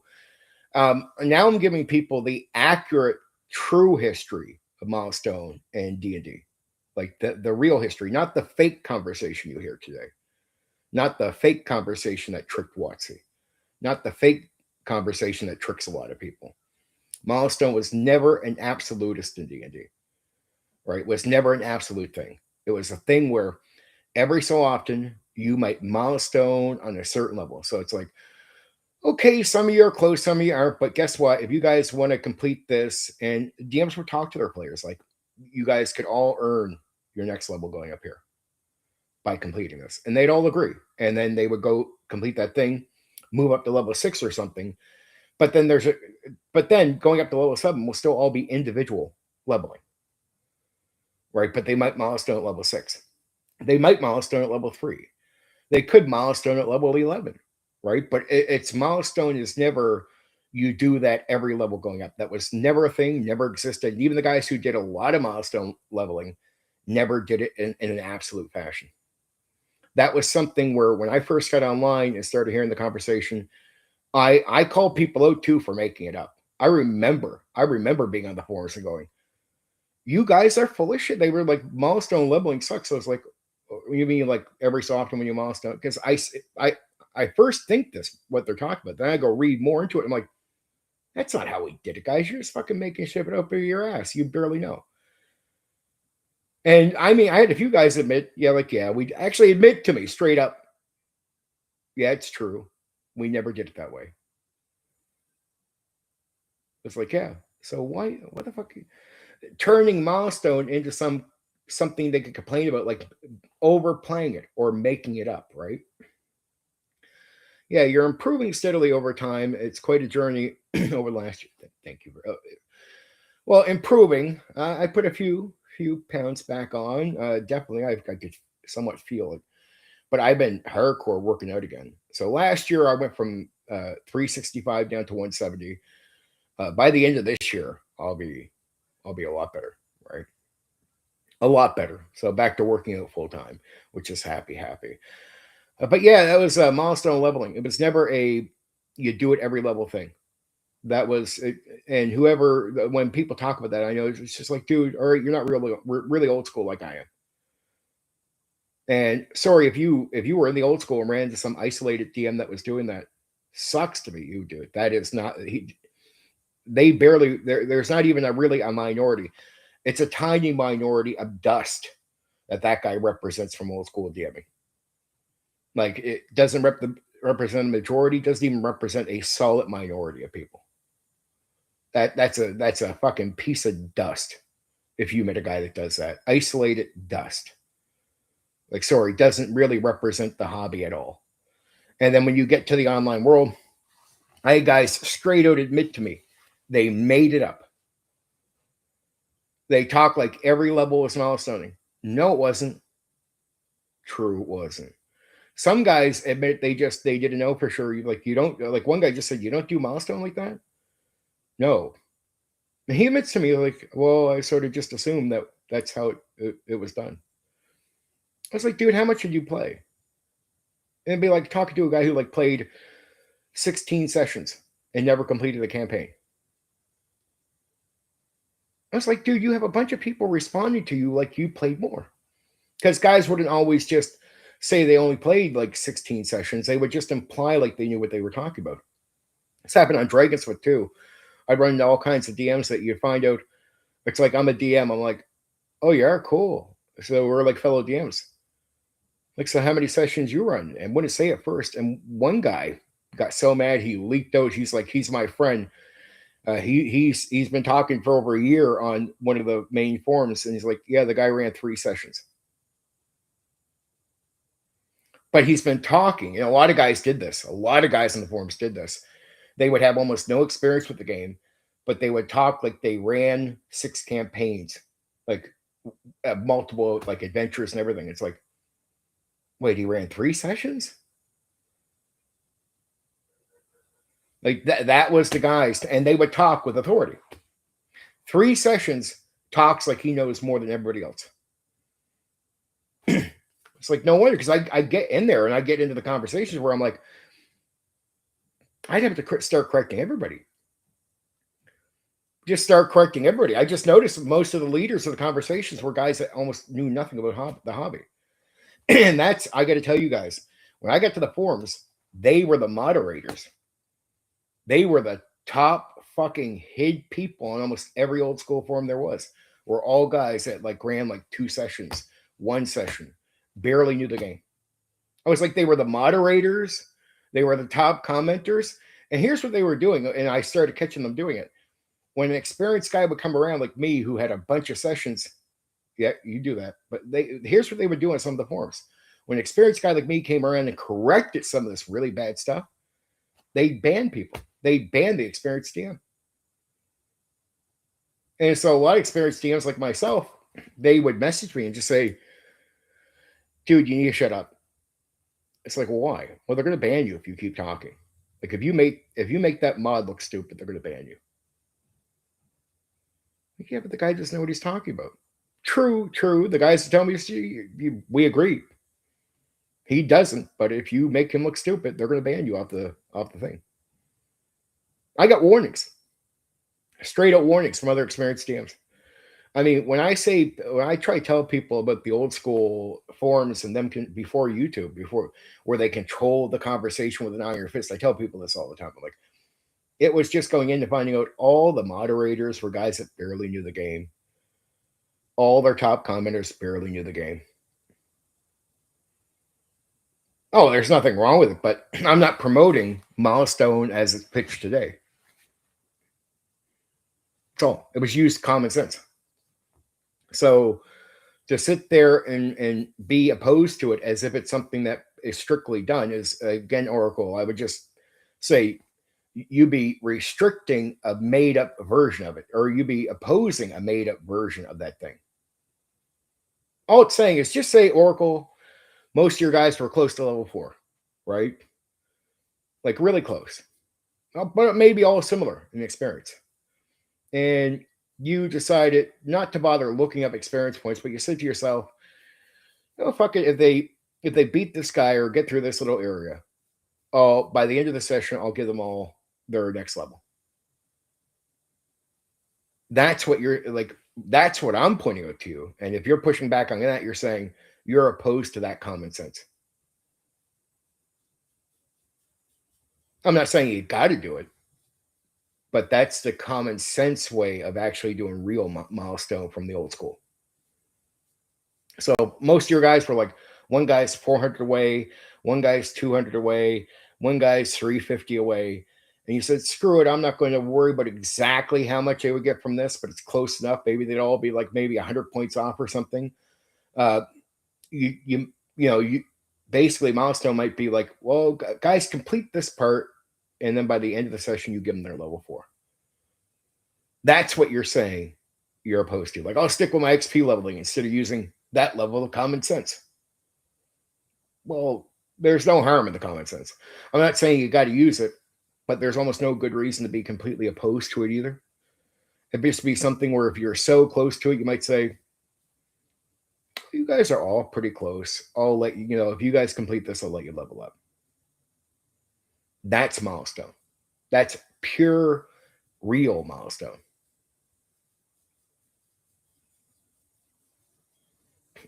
Yeah, it's there's nothing wrong with, to me, that's actually and that's how people did it, which that's what, to this day, I think they took the milestone argument and based on the deceit they used online, they destroyed the credibility of the common sense of milestone.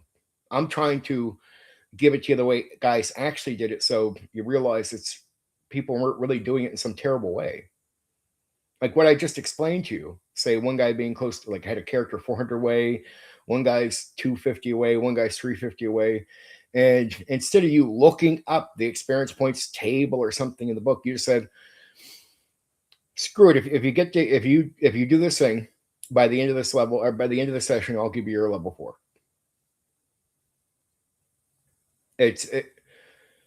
It's common sense. It's a small, it's not what you think it is. It is actually no harm in using it that way. And what you realize is milestone leveling is not really the terrible thing that's made out to be, only if you look how it was falsely communicated online.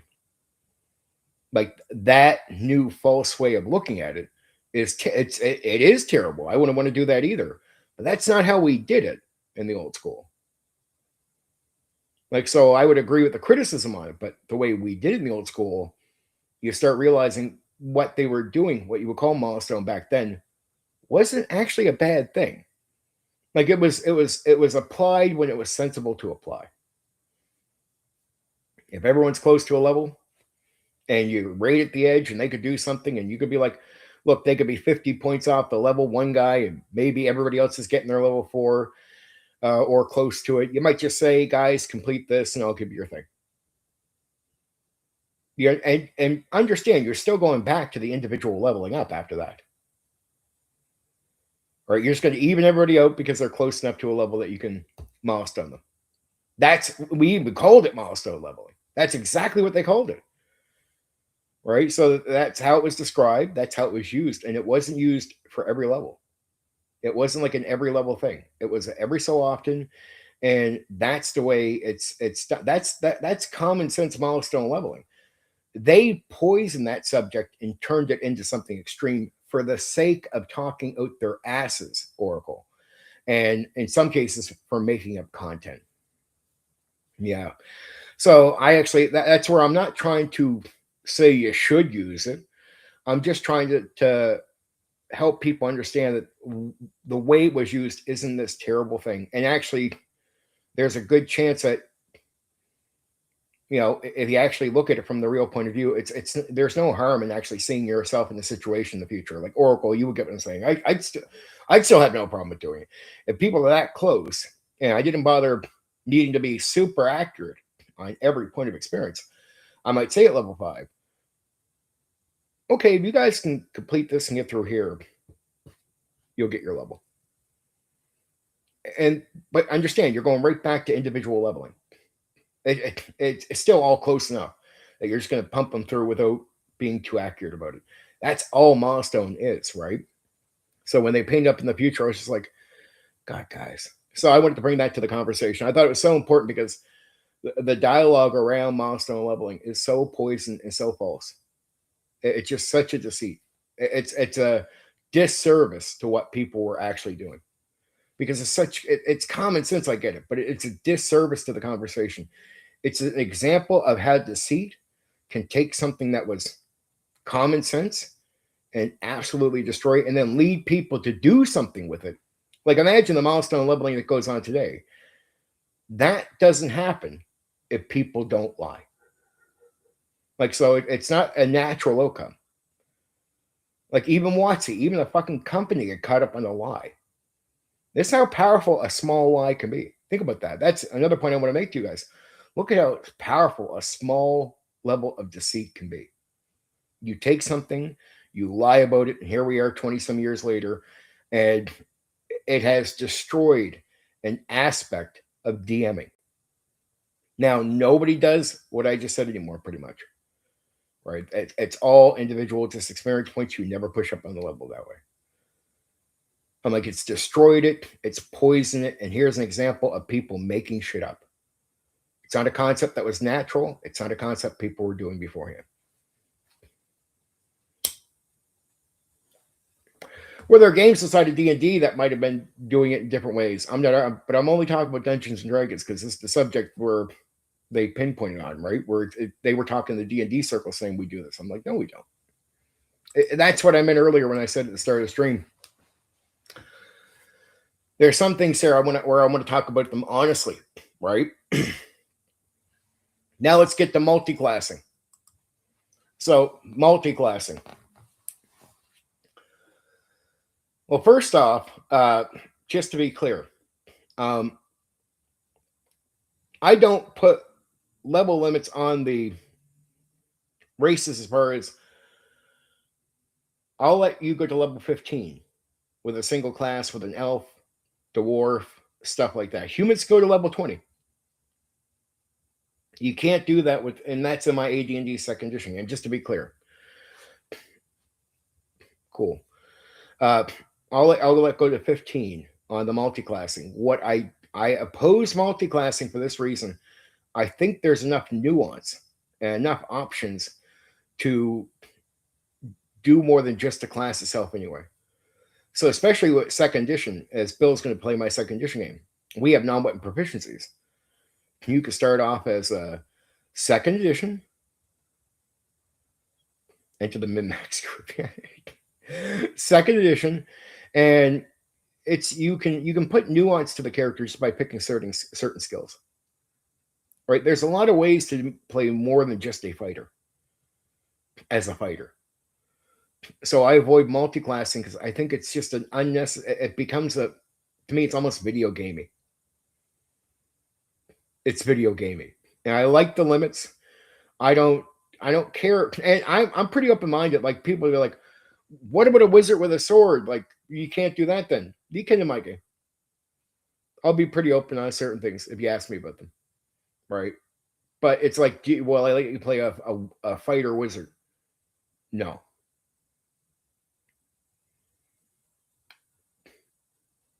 So I'm strange. I'm unique on certain things, but it's like, sorry, Gandalf was going to be running up fighting in a D&D game. It's D&D, not Lord of the Rings. So I just have no shame. I like single class, and I think there's enough nuance in there. Maybe not so much with the older editions, but I don't speak from that point of view. I don't mind OD&D. I don't mind Beck Me. I don't mind AD&D 1E. But second edition has enough nuance in there because that's where my experience is I don't like multi-classing. I like single classing, and then there's all kinds of ways to explore different aspects of the character. Not everything has to be a fighter. Like there's kits. I allow the kits. I allow skills. I allow pictures from players if they want to pitch me ideas with their characters. So to me, I look at like the class as a basic framework, right? Where they're going to definitely have some specialized in gameplay, but overall, is the fighter just a fighter? Not in my mind. Oh, 100%, 100% Oracle. And what I do is I just be open-minded. I might put limits in, but I keep a very extreme open mind. And players really enjoy that. A lot of players really enjoy that because players love to pitch ideas. I always try to say, look, there's some things I might say no to, but I'm actually a guy who says a lot of yeses in a lot of realms, and I allow players to be very creative. Players really enjoy that because I'm not a guy who just turns things down for reasons. But I mean, it's okay. You're going to be a wizard with a sword. I understand you're still the guy without armor, right? So if you really want to do that, that's cool. I can say yes to picking a sword as a wizard. I actually have no problem with it. I'll actually say yes to it. Right, but it's so I'm pretty open minded. It surprised a lot of players where I'm extremely open minded. Like I have my limitations, but then on the other hand, I'm extremely open minded about a lot of things. So I allow players to bring me some creative things. And once players know this about me, players that I'm like, once they realize that I'll say yes to something, they're like, "Oh, all right, dude, I gotta know. Could I take a bit of time?" Yeah, because once a player realizes that they can pitch it at me, because I'm not rules as written DM, they like certain kinds of really creative players will be like, "Well, I didn't know, dude. Now I know. Okay, okay. Let me go back to the draw." They get fucking they get hyped. They get hyped, right? They know I'm gonna I'll be like, look, I'm gonna pinch you on some things. You're not gonna like bust in bonuses that you're not supposed to get. Don't play that game. You'll get called out on that one. But can you be creative in ways that would surprise a lot of players? Yes, and I'll say yes. And players love that. They love that I'm willing to let them be as creative as I want them to let me be as a DM. That's my meet in the middle with players. Like I'm not a raw guy. That means I'm going to be creative with what I spin out in front of you. Right? The benefit is you get to be creative on your end. I'm not a rules as written guy. So you don't have to look at even character creation as you're just stuck to this concept. Even in gameplay, same thing. I'm very open minded. Some really creative players have loved me over the years, where they're like, they can look at a spell and it's the spell is used this way, but they'll be like, could I try this with it? And they'll be like really, really happy when they hear me say, yeah, you can. They'll be like, really? I'm like, really, dude. That is fucking awesome, dude. Because they start realizing, boom, I'll let them try certain things. Right. I'll let you try certain and skills. I love skills for second edition. Skills in second edition, what I like about them is they're not like gamey in the aspect of them. Like most of them, you don't just get a skill and it means you can do something. Like roll a dice and you can do that action. It's more like information. So you got to look at a skill in second edition like information. And that information is for you to come up with, like you can now justify your character knowing things to pitch at me. Because my mindset is this. I would, even if I ran OD&D, I wouldn't care if you're playing a fighter and you're a guy who knows science. Sorry, if you can't justify to me how your fighter would know that, because that's well beyond what he should know, it's a no. So when you meet a DM like me, you still got to be able to justify, and skills can be very effective for justifying your character as certain knowledge. But once you have that knowledge, what you can do with it might not be as simple as you think. I always give the building fire example. It's just a really basic, easy one. So people get what I mean. It could be like, well, building a fire. Would that mean I might know how to like set that building on fire, like set it up to set it on fire and have that like burn right straight down properly? Yeah. Really? Yeah. And they start realizing that the other knowledge they have could mean more than something simple. Like, you mean if I know how to do this, I could probably, yeah. And they start realizing the information with one skill to another can be combined. So if I know this, yeah. And for creative players, they drool in my game. They start planning it out because they realize right away. Steven likes creativity.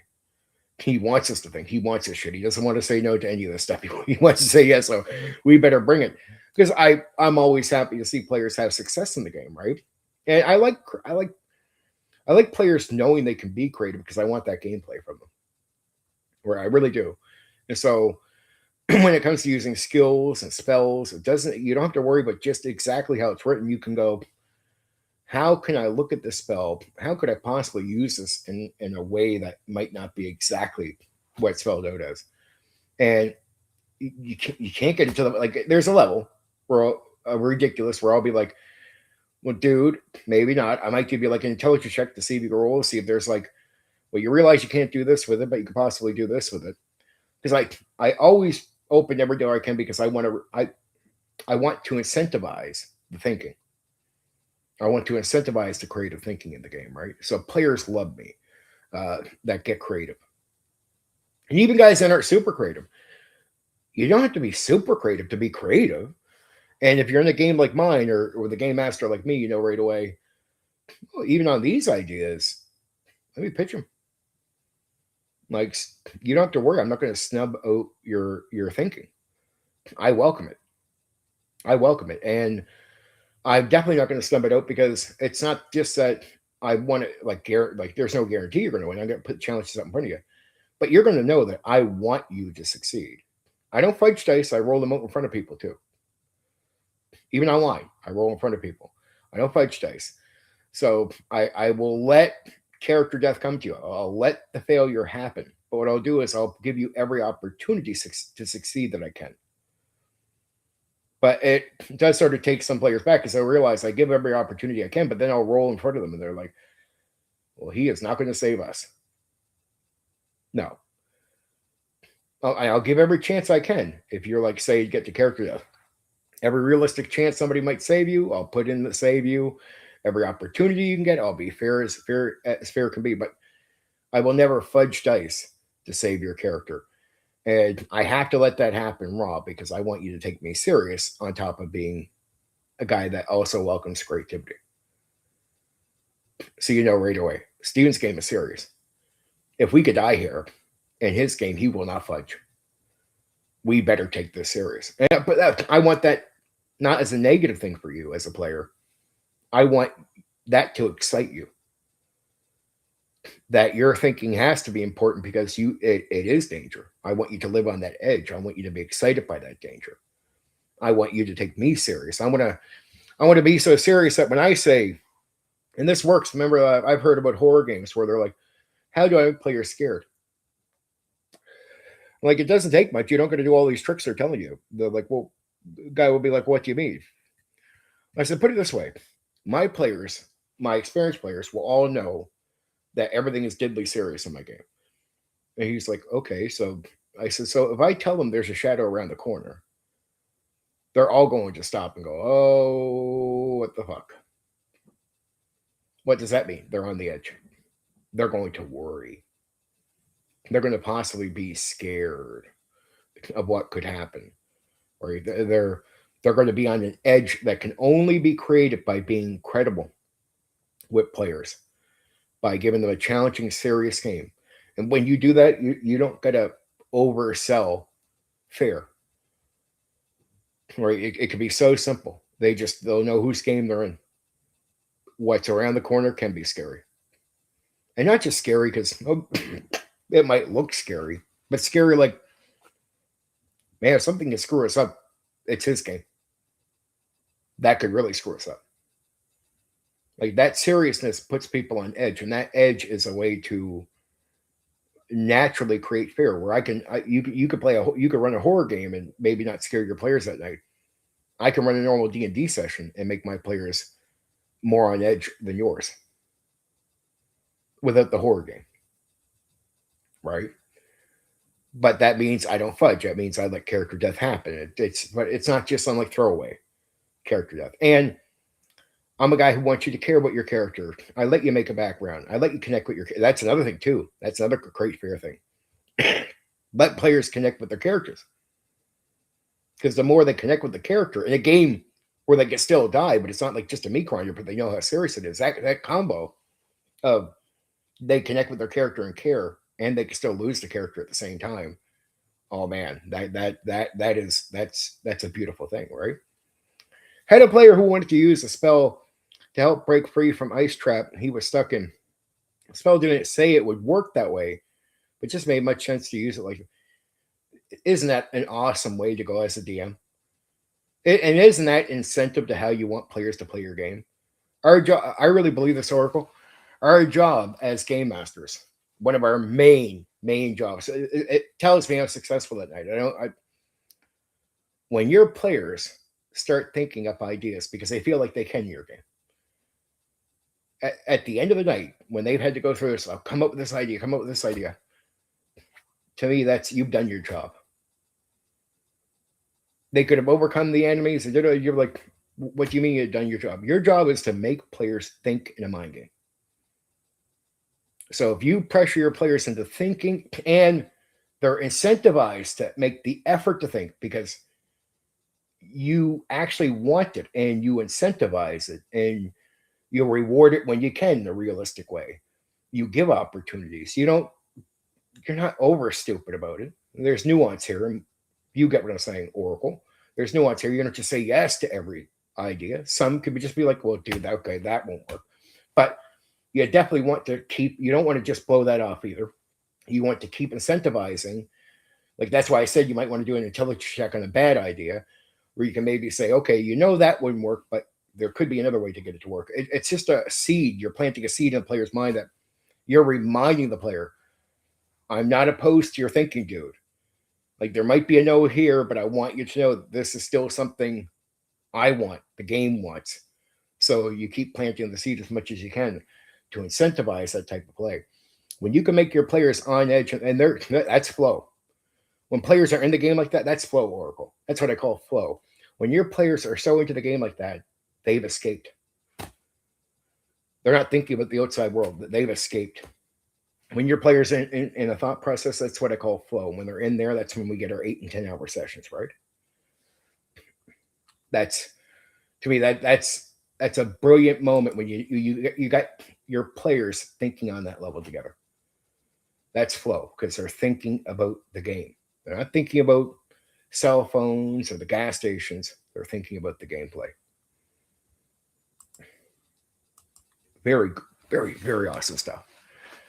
But yes, multi-classing.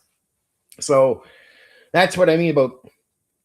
I like the creativity to come from more simplistic focus on a single class, and then finding your nuance with your options, from skills to everything else for the single class itself, and just going how my character doesn't have to just be a fighter anyway. How I do play limits is if you play the elf fighter, the elf this, or any limitations they would have on the single class, I just let them bump up to level 15. That's it. Guaranteed for humans go to 20. Right, but I do let them height and pass their normal level. That's it. That's just to incentivize to say anybody can play any level they want. But what makes humans special? Usually the world and connections. So when you play in my world, an elf is an elf, and that could be beneficial, right? But it could also be a minus. And so I warn people. I don't sit there. I don't care about modern day sensibilities.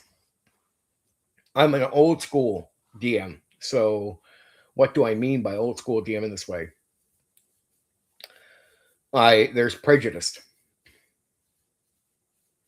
And I don't explore it to remember it's escapism. It is for creativity. It is for pressure in the game. It is for uniqueness for the world you're in. It's not to promote hate. It's not to promote real world prejudice.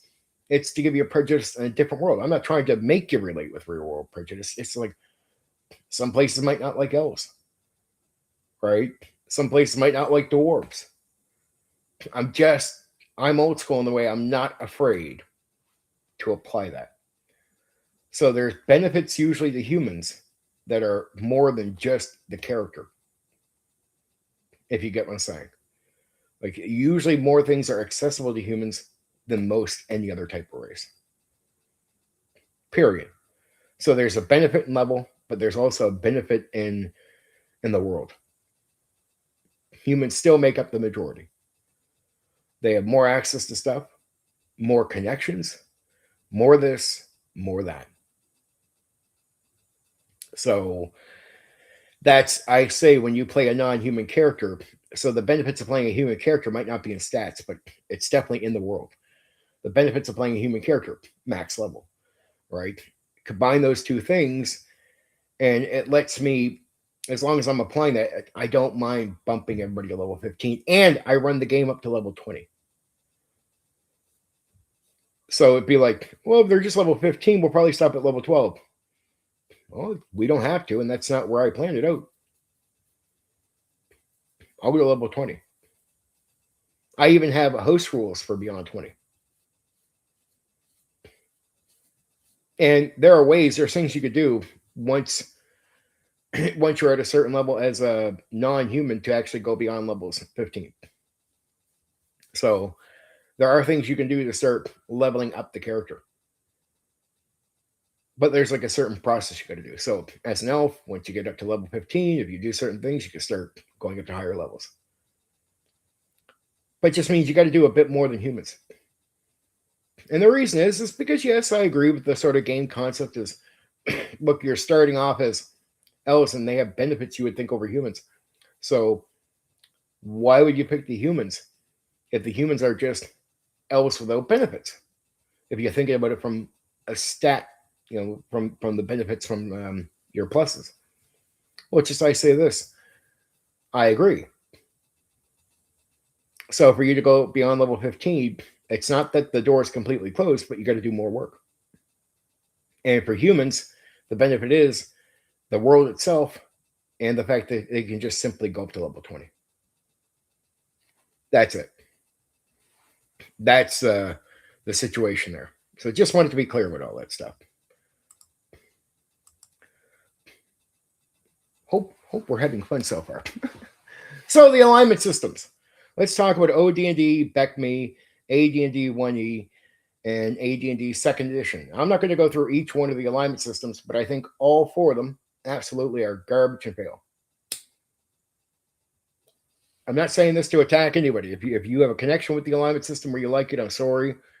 If you identify with the alignment system, it's not a personal attack on you. I actually like the alignment system, but not the way it's presented. So let me tell you my take on the alignment system that I think is the most obvious one the world should have been from day one. Alignment system, the alignment should be simple and less defined. Like it should just be good, neutral, evil. And you'd be like, okay, well, where do you go from there? Let the GM be the judge. Because they are, even if that's not written into the rules. Like, if I'm the authority in the game and you're playing a chaotic good character, and I say that's not good, and you say it is. No, I say, no, you don't understand what I mean, player, especially a 2nd edition player. A 2nd edition player would know better. It's what I say is good. You can put your opinion on the backboard. There's no debate here. So if I say it's not good, and you say, yes, it is, no, this is not an AD&D 1E game. And if you're a 2nd edition player, you should fucking already know better. And if you're new, let me teach you now, kiddo. DM is king. So if I say it's not good, doesn't matter what you think. It doesn't matter whatsoever what you think. Your opinion means next to nothing to me. As I'm telling you, if I say it's not good, it is simply in my world, in my game, not good. So I go, well, then why had these defined versions of alignment? Because I find they blow up the entire thing. They become a headache. And let me check something very quick.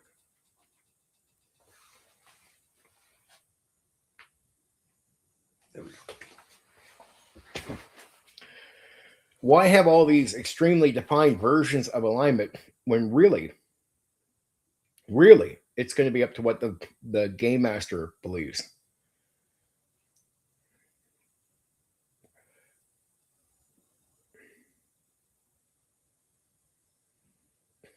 Interesting, Bill. Interesting, Bill. I don't know if I would put minuses on there. It just it'd be such a weird version of gameplay, but I'd actually probably let you do the normal damage with it. But I would just say, dude, if you're in a situation to use that sword in melee, That's dangerous. But hey, I mean, there's some aspects, Bill, where if I allow something, there is that balance between game and realism, where it's like I say, it's not a board game, but what's my pitch, Bill? My pitch is we have game elements into what we do. And if you always go to pure realism on every edge, and you're never willing to bend a bit to just allowing it because it's a game, like allowing something, you start pushing a lot of what I call the game element out of what you're doing. It's like chef arrows.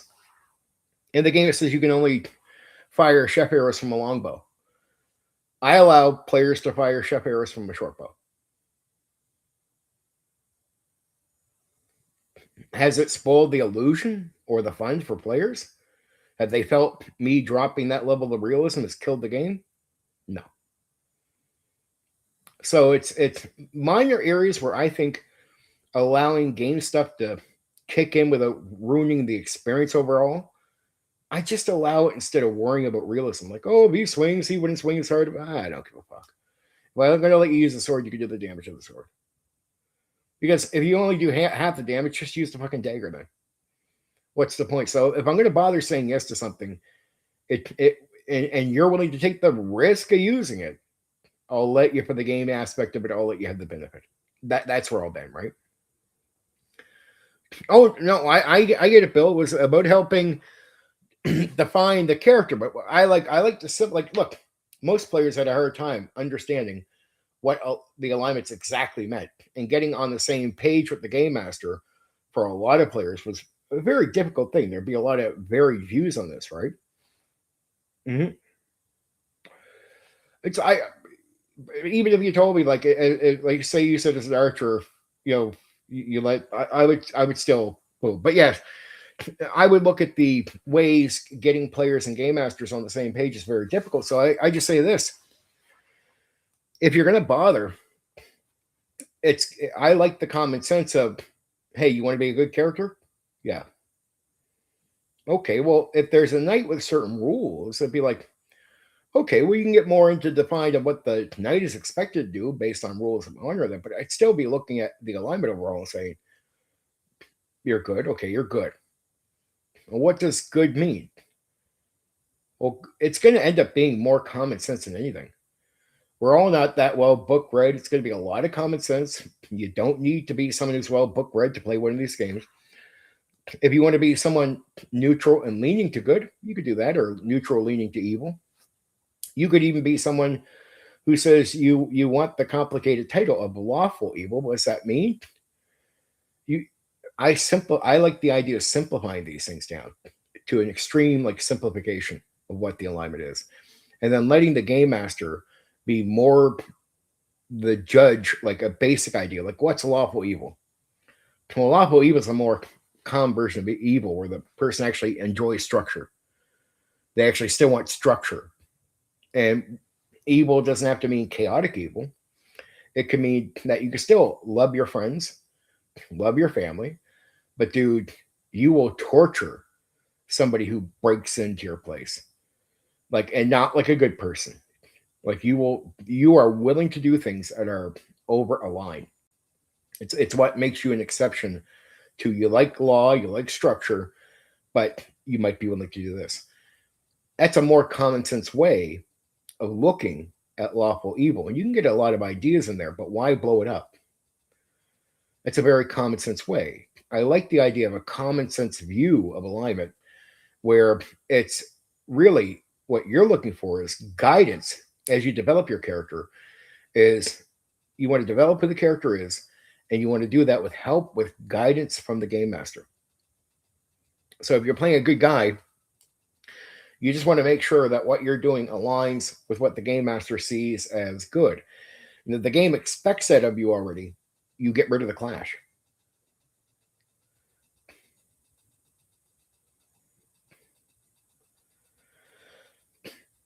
Well, it can be that, but there's like a variety of views on it. Like it can be that. Remember, it is the guy who can be carried, nice, lawful, go around. What did I just describe? The guy who would torture you in private, completely evil. So I'm describing the wolf in sheep's clothing, right? I like the three. I'm just saying you can play to it. You can, and I do like the simplicity, but each one I just wouldn't overdefine. Like I just wouldn't overdefine. I don't mind the idea of bringing some lawful and chaos into it. But it's still everything should be simplified, and then really what you're doing is trying to align with the game master. And it's like if the game master says, "All right, that's out of line of what your alignment would be," you just take the guidance. That should have been simplified from the get go on alignment. To me, that solves the issue. The second you just you just say, okay, you're lawful and good or you're lawful evil. It's not hard to say you're a guy who will do some wicked things in the aim of structure. But the structure doesn't always have to be a front. It can seem like a front. That's just onto the onlooker, but it's still wolf in sheep's clothing. I get it because you might think the person who's lawful is going to be good, right?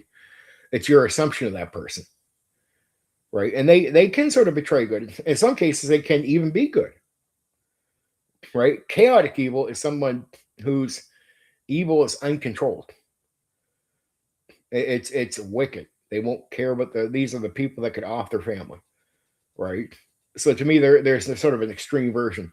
Neutral evil is more like it's someone who can sort of be a little bit more balanced, and you can find ways around that. But I hate over defining these things. Having a form of code conduct, you will keep your promise. Leave no qualms using method to achieve your goals. Pretty much, but I would leave it to the game master.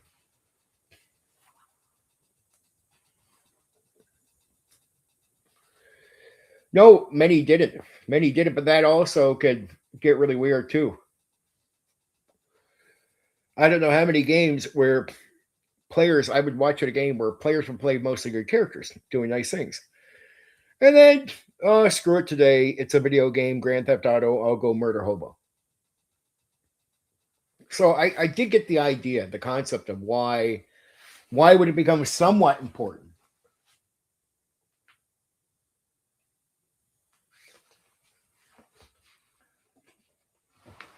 Why would it become somewhat important? Sorry about that. Why would it become somewhat important? Break your promise. Oh, definitely agree, Bill. Oracle definitely has a good take on it. But it's why would they put alignment in there anyway? I do think there's a bit of balance to the game, like purposely balance of keeping some things in order. I think that's part of it. That's at least the conversations I researched. Was that like you don't want the game to be Grand Theft Auto? So and Bill, maybe even if it's just the basic good, the basic this, and if you notice, Bill, when you go to my character creation for my game, I actually purposely limit alignment. And I have a very basic take on alignment, right? But it's going to be true when you play my game. It's still going to be at the whim of how the game master sees it. But I find just some guidance from the game master where players shouldn't have to feel like they're in a struggle fest with the game master. If the game master just says, "That's not good. That's not good." Okay, all right. Like if you're playing a good character, there should never be a struggle fest. And this, I give players a warning too over the years. If I say something that isn't, be like, and they say, "Well, no, it is," and I'll be like, "No, you don't argue with me. And if you argue with me again, you're off the table. And if you don't play the way I'm suggesting, if you try that again in the game, here's the other warning: you'll be off the table." If they argue again, they get their stuff and go. If they do it again, they get their stuff and go. That's how it works. I'm pretty strict on certain things, right?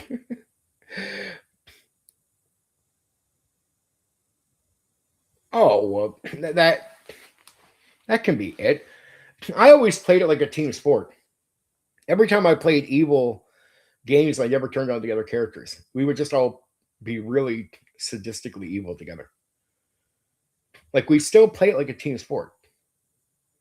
We wouldn't turn on each other. It was just never. It was there was never. It's not like we just never thought to do it. I just seriously, I never. The guys I played with, we would have fun. We like. I remember one of the first evil campaigns I went in.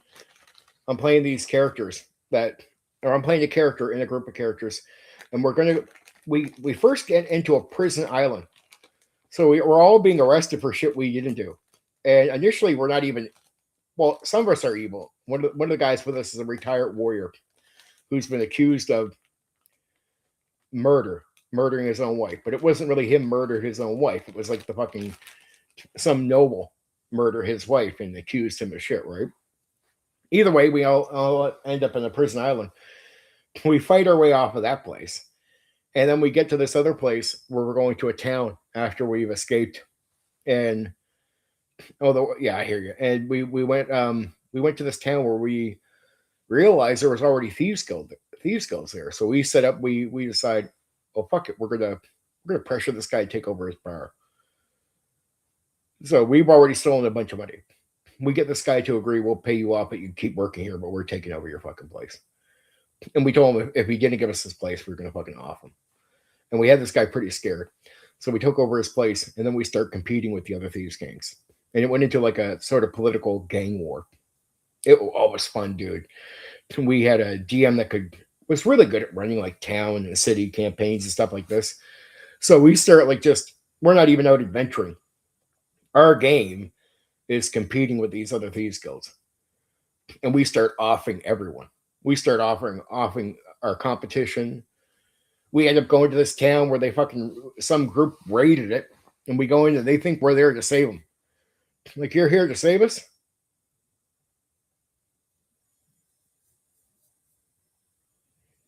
I mean, we acted that way at first. Yeah, we're here to save you. We weren't there to save anyone. We were there to fucking rob what was left over. Like, it was evil characters. We were intentionally doing that, right?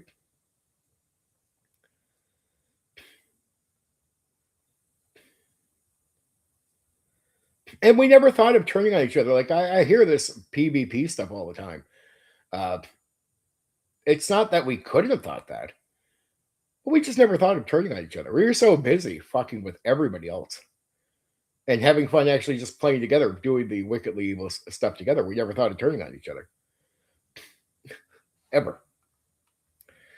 But yes, I like the idea of simplifying alignment, so simplified that you leave it to the game master, and that should have been something done in all the D&D editions. I don't care how much you want to push ideas.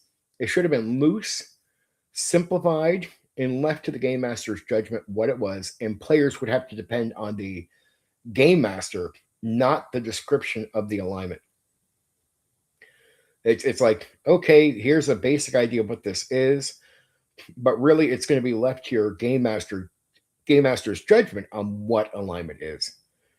And you have to allow it. Basically, the game should have just told players, the game master or the DM is basically guiding this part of the game.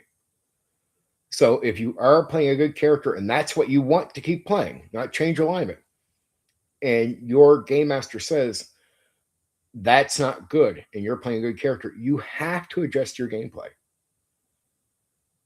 Right? You just have to. Simple as that. The game should have just spelled that out correctly. And if the game would have gave more guidance, or as far as more authority to the game master, I don't think you get the headache with alignment that people have today. You want to get all these, because remember, it's a different version. It's a different version through all the editions, right, of what alignment is. They change. So to say this is what alignment is, well, you sort of be wrong. It depends on what edition you're talking about, right? So they'd all have varied takes on the whole thing. And some of them would be so varied, they might even contradict each other. And they did. So how would I simplify it? Or how would I change it? I would have simplified alignment, simplified to the extreme. Because the seed is easy enough. If you're going to play a good character, it's not hard to get the idea in your head that you're just playing a good character. It's not hard to mechanically imagine what is good. And there's a lot of generalized things we all would think is good, right? And there should be some leaning out of the alignment. I hate the way some old school DMs did end up trying to run it, which was what you would call absolute. I hated absolute, right? It's like is this really that evil? It's not good, but to me, there's an open mindedness I'm open to when you play in alignment, uh, especially if you're playing the neutral, obviously, like neutral good or something like that, right?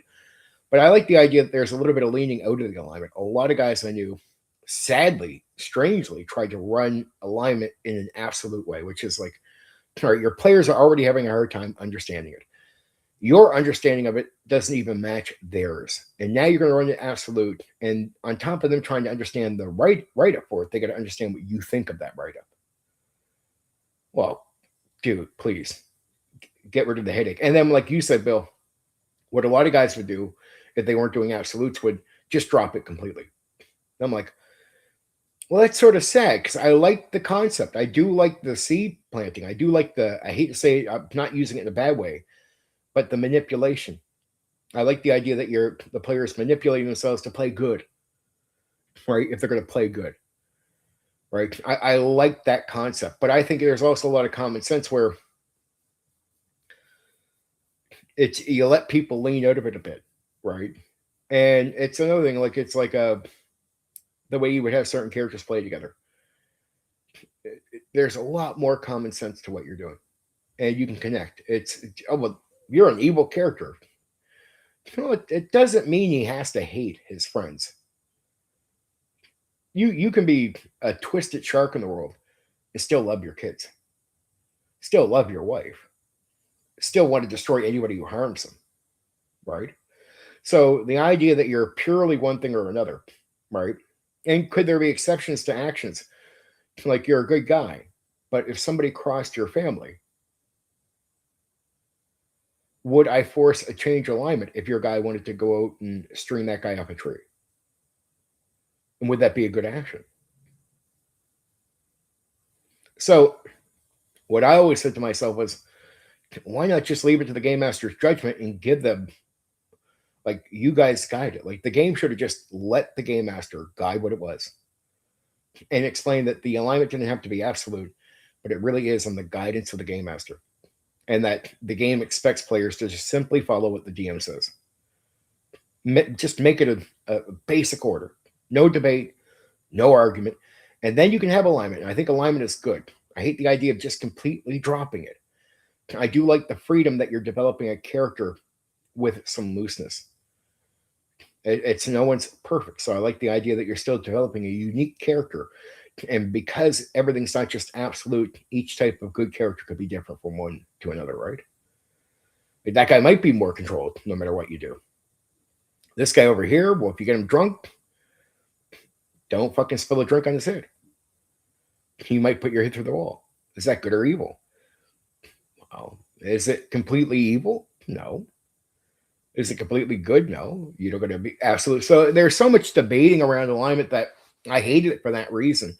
I always say the second you make it a simple explanation and say that it's not completely absolute as it is, and then you give authority to the game master, like completely, even to the player's knowledge, like DM is authority, the headache is gone. That's it. And then it's on the DM to, if they run it poorly, okay, players might not show back up at the table. If they run it well, and I still am old school in this way where I still think it's on the DM to keep players coming back to the table based on quality. Okay, here's another area. Thank you guys for participating. But here, at least I got some comments, which is good. NPC social interaction. Here's something I think talking in character is one of the funner parts of the game. And I've met so many players over the years that have a hard time getting comfortable with it or being casual with it. I drill, not in all parts of the game, but I love to drill NPC social interaction. I had others in the group that tried to end my character when he was unconscious. They failed. My character thought they were trying to save him. He thought of them as his best friends. There's nothing wrong with that, but I always, the way we talk about it is we're a team. So if we're evil, we're still a team. We're good, we're a team. I just never thought of turning on the characters I'm with. We were still loyal to each other, but we would focus that elsewhere. See, to me, D&D is still a team game. So the idea of being evil justifies PvP. I would just say the players are terrible. Like, it's not like they're evil. That's just being an asshole. There's a difference between evil and asshole. They're not the same thing. Let's be real about that. Let's not. A lot of people seem to think if they're being assholes or evil. I'm like, no, that's not real evil. So no, let's. You don't get to fake it, right? Uh, to me, it's still a team sport. So I always looked at D&D like a team sport. We, no matter how we play the game together, we're together. We're a team. That's it. Simple as that. It's just unnecessary. I always, man, people, like, I liked working with other people. We didn't avoid conflict because, oh, we were preachy about it. We just ignored conflict because we were so busy fucking around with everything else. The idea of turning on each other became useless. Like, we just never considered it. I played quite a few evil campaigns where it just never considered, never even crossed our minds. Oh, if it was to kill each other, to like, oh, I'm going to kill myself and kill you and off each other so they don't fucking catch us. Okay, but it's if it came down to like, we'll kill him and take his money. The guys never thought that way. It just never crossed their minds to even bother thinking that way, right?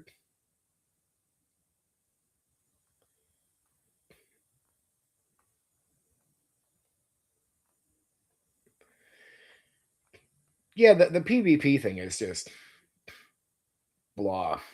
It's a group. It's a group sport, dude. There's so many different ways.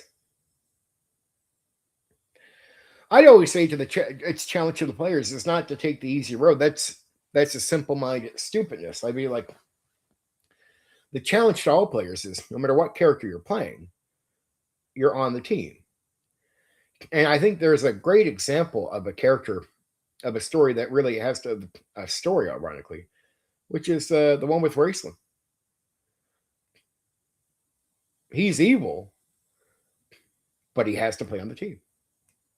At certain points, he even has to give a shit about the team, right? And that's just a novel. But I think D&D is made that way, where it's a team sport. Where it's just like, guys, I have no problem with whatever you play. You just there's 50 million ways to actually not betray each other. So don't go with and to betray each other is really like playing checkers. It's simple. It's too easy. And D&D is a chess game. So either you bring your mind up to par with a chess game, or go find a game of Monopoly to play. Like, I don't want to run a checkers game. So it was like, to me, the more challenging thing is playing a character that could easily do PvP, but not doing it, being creative in a way that it becomes unnecessary. It's just too easy to do PvP. It's so easy that usually the people doing it, sadly, are some of the dumbest people in your group. I'll be like, dude, I don't want the game to lower itself to stupid fucking people. That was all my critique of players. I don't want the game to be lowered down to checkers when I'm trying to run something a little bit more advanced. It's like chess, so that you're in a team sport. Make it work, and you can't play a character who can't function in a group. So I'd even tell players, like, here's Black Rose giving us the story, but I tell players, I don't care if you switch over to evil. I don't care if you switch over to this. Your job, no matter what you do in the game, is to be playing a character that works in a group.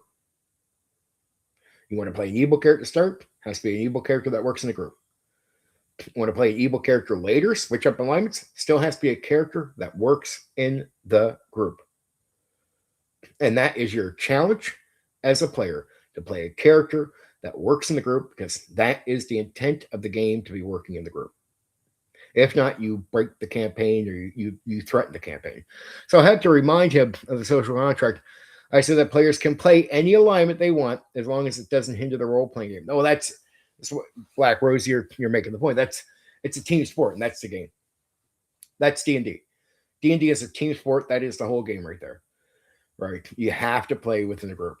That's why I have no problem with what you call creative, colorful conflict in PvP. I don't think that should be erased. But conflict in PvP that makes players in real life not like each other or have characters trying to kill each other, that's bad players. And I just don't let you want to play bad, you go find another table. So that's I get a little preachy on that, but that's where I'm at on the PvP stuff because I even think it's like seeing thieves and paladins play together. Paladins aren't the type to always overreact on things. Like they might talk to the thief, if they think he's doing something wrong. They're always going to be focused on everything the thief does or be in such conflict with them as they think, right? They can even bond with people. It's not like they're going to just see the guy as a thief by label, right? He's still a human being. So there's many ways to have conflicting characters play together, but it is a group-oriented game. That is what you're playing. The second you play a character that's going to do PvP, I'm just like, okay, that character doesn't work in this game. This is a group-focused game. You switch over. So that's the game, in my opinion. But anyway, to NPC social interaction. I always drill a lot of social interaction. So I create more situations for social interaction. The more players do it early on, the less stress there is around it. So I find this, if I get a player that comes in that's like really shy with social interaction, I won't just put them in front of NPCs. A lot of times I do a lot of pressuring on, if I can, is having NPCs more specifically talk to those players, right? Their characters. And I like to remind players that they don't have to talk in some unique voice. Maybe a tone change, but they don't got to talk in some unique voice. No special voice needed. I want my more experienced players talking to the main character as well. I want players to talk so often in character, it becomes second nature. Like you go from break the ice to okay, I'm doing a bit of it, to okay, I'm talking to okay, I'm now they feel like they can just say what they got to say. To me, it works better for teamwork. You communicate better.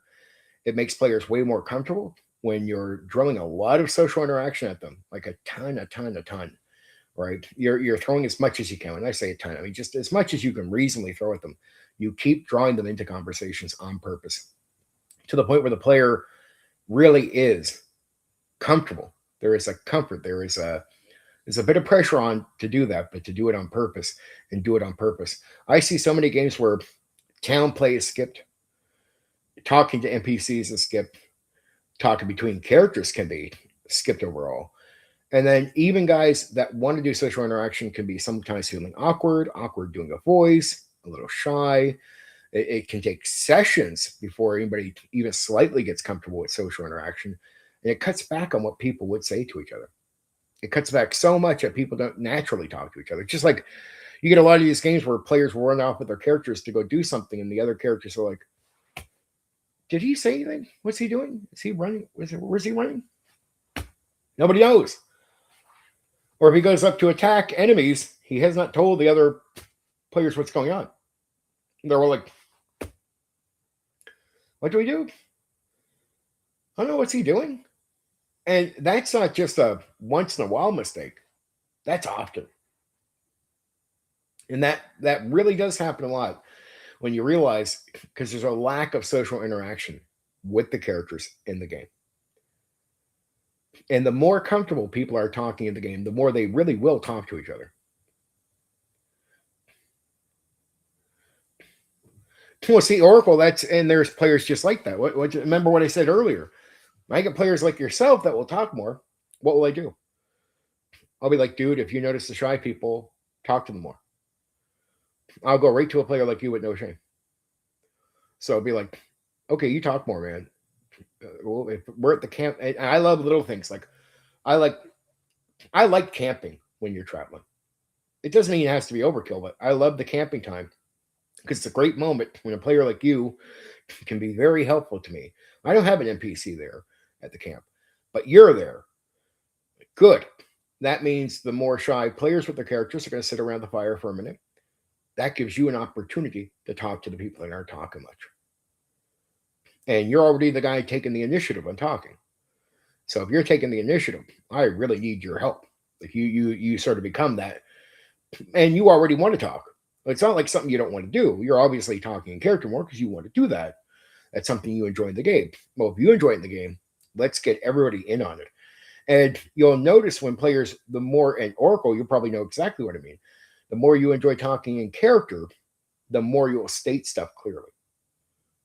I imagine there's more times than not that you're actually telling characters, why don't we run up here instead of your character running off?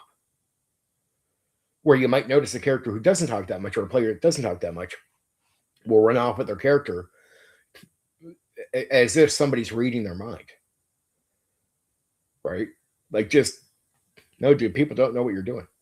Like, I was going up to attack, or why are we attacking? Like, dude, people don't know what you're doing. You're going up to attack. You left them there to assume shit.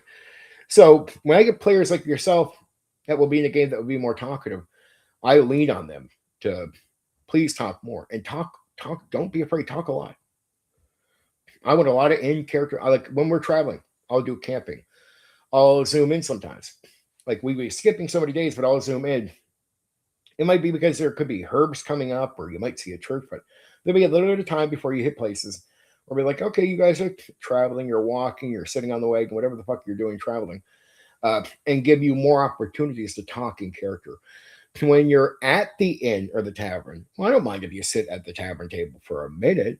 It's like, dude, okay, talk, right? If you're traveling between the the tavern and going to the market because you guys want to buy stuff,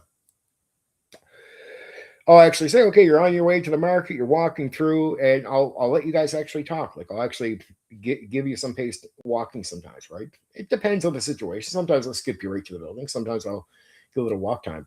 It's like, okay, talk more. You get to NPCs, the merchant will talk to you. The guards will talk to you. Anybody I can get around that will talk, especially they'll look towards like the somebody serving your table might come up and say something. Oh, what do you want? What do you want? If I get to the shy player, I might say, oh, I like that color, and just purposely have that person serving them say something extended to get more talk. And I want to do that because you don't just break the ice, you get them talking, then they talk some more. What players like that are going to find out is it's actually really fun just to be able to comfortably talk in character, like just complete comfort, right? And you feel like the confidence as a player builds right up. I bet you, Oracle, you'll know what I mean. Anybody player would know this. One of the reasons you're going to talk more is you're more confident. It's more fun. There's a confidence behind it, makes you feel good, and that will be the same for every player, just about. I've never honestly met a player that's not the same for. And every player I have drilled social interaction on, where I focus in on them when they're shy, it's 100% of the time breaks out of the ice. It's not a negative experience. It always leads to changing them as players. Uh, some of the best ones I did this were guys were almost like your board game dungeon guys, right? They would just do action, action, action, and barely ever talk. They get into my game, and I would have an NPC talk to them, have an NPC they're working for talk to them, have the merchant talk to them, have this guy talk to them, have another player talk to them. At one point, the guy it goes from he starts off barely saying a word to now he's telling all the jokes and can't shut up. Now the guy talks like a machine in character, and because he what people start realizing is the talking character is actually fun. That's why I don't want people feeling nervous about doing a voice. It's unnecessary. You're playing a game. Like I want people to feel extremely comfortable talking, and any player that is comfortable will say, "Will totally get what I'm saying right now." They'll be like, "Yeah, it is a lot of fun to talk in character." It's like once you know what it's like, you can't deny it. You're just like, so every player that would hear me, I would hope that would hear me saying this that really is comfortable talking. They're going to know, yeah, it is. That is necessary. It's something a lot of DMs even today don't do. 5e DMs don't do. I see this at the tables all the time. Old school DMs still don't do this much. They don't put pressure, and they'll come up with all kinds of reasons. Well, what if the player doesn't want to? Well, I haven't met that player yet, so you should just do it. So it's teamwork is another thing. The more you're communicating in character, the better the teamwork is. That is when you get characters actually talking to each other. That's when camping and planning before things actually happens. It's it's a lot harder to plan things, or you sort of half-ass plan things when there's not good communication. There's not much talk in character, and it's who's providing part of the dialogue and who's participating. Right. I always want to remind players, like, I like hack and slash. Well, I know you do, and I like all aspects of the game too. But I guarantee if you're actually comfortable talking, you will enjoy that. This is not a taste thing. I really don't believe that. I don't believe uh, talking in character is a difference in taste. I I just don't think that. One moment.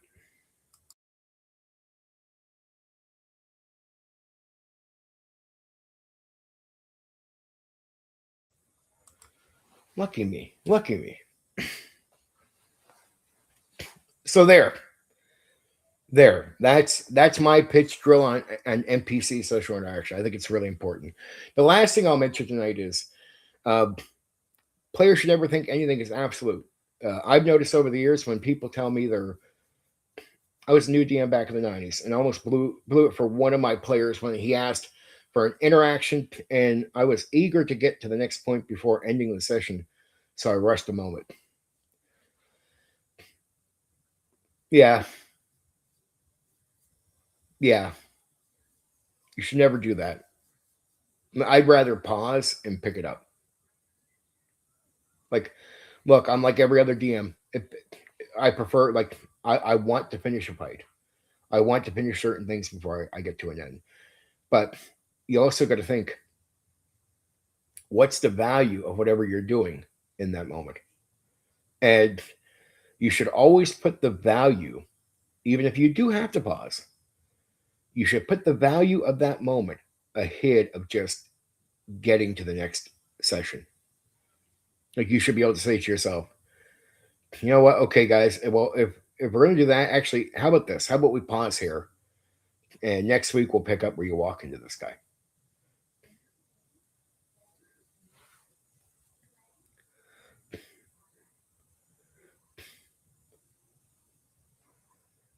But if you didn't let it happen, you don't get that, right?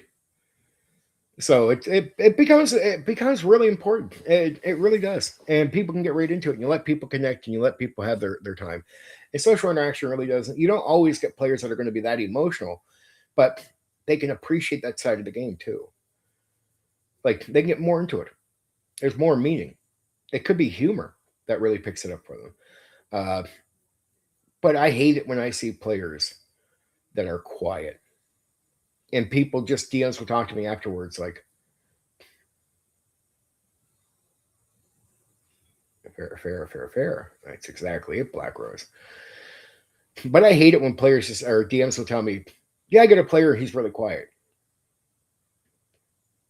I'm like, well, "What have you done?" "Well, not much. He's just quiet."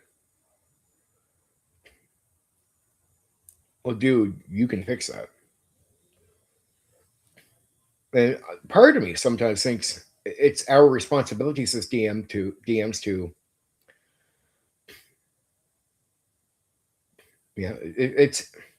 it's our responsibilities as DMs to try to create the best experience for players as we can. So if you have a quiet player, you should have an NPC try and talk to that player. You should have other players that are more confident, like, say, Oracle was saying he likes talking character, talking to the more quiet people in the group. There should be an actual effort on your end as a game master to get them in, because knowing to get them by that shyness and that quietness is to actually improve their gaming experience. And it does make it better.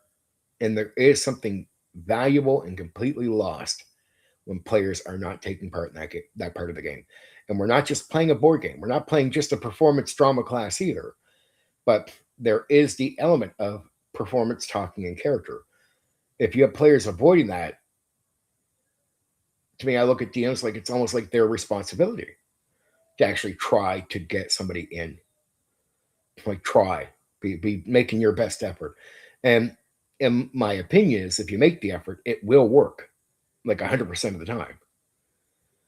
So you just got to keep consistently pushing on that person, not in a bad way, just casual, just talk. I'm not saying attack a fucking player at your table, but it's just of give a shit to go, okay, constantly be working on that. And if another player is competent in your group is talking to those players, it helps that player, period. He gets to talk more of a reason for him to talk, not just say what he's saying, but even talk to these shy characters. It's better for that player because he's already going to enjoy it, liking to talk in character. On top of him enjoying it more and getting more out of it, he's now helping improve other players' experiences. And he's playing with them. So the more they talk, the better it is for him or her, or whoever's in the game, right? It does improve the group. It does improve the overall experience. It doesn't just improve it for the players. They're going to start talking more from shyness. It improves the session for everybody involved, including myself. Right. So to me, it's something I can't just watch and let go. It's something where I see it and I have to, okay, I got to do something about that right away. Because it's not that I want to force things on players. Don't get it wrong. I don't think you should force. It's like, look, I'm just going to have the NPC talk to you. Do you have to respond and go over? No, you can walk away. You can do all that. And I won't just have an NPC chase you around like an idiot, right? That is a nice lesson. But it is to you never want to rush past anything. It's just valuable stuff at the end. Anything could break a game.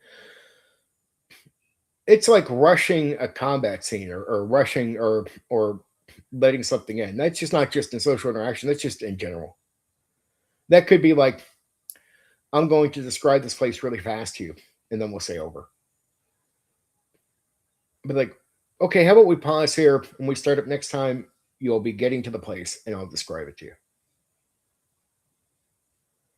Because I want everything to be. If that's going to be valuable, that introduction should be valuable, not just a social interaction. The combat should be valuable, right? Nothing should ever be rushed if you think there is potential in that thing to be good. It's always pause and accept a pause over an ending halfway through or a rush thing. That's common sense, though, I think, but still good lesson. Common sense. Okay, there you guys go. There, I've talked about everything that I plan to say something about.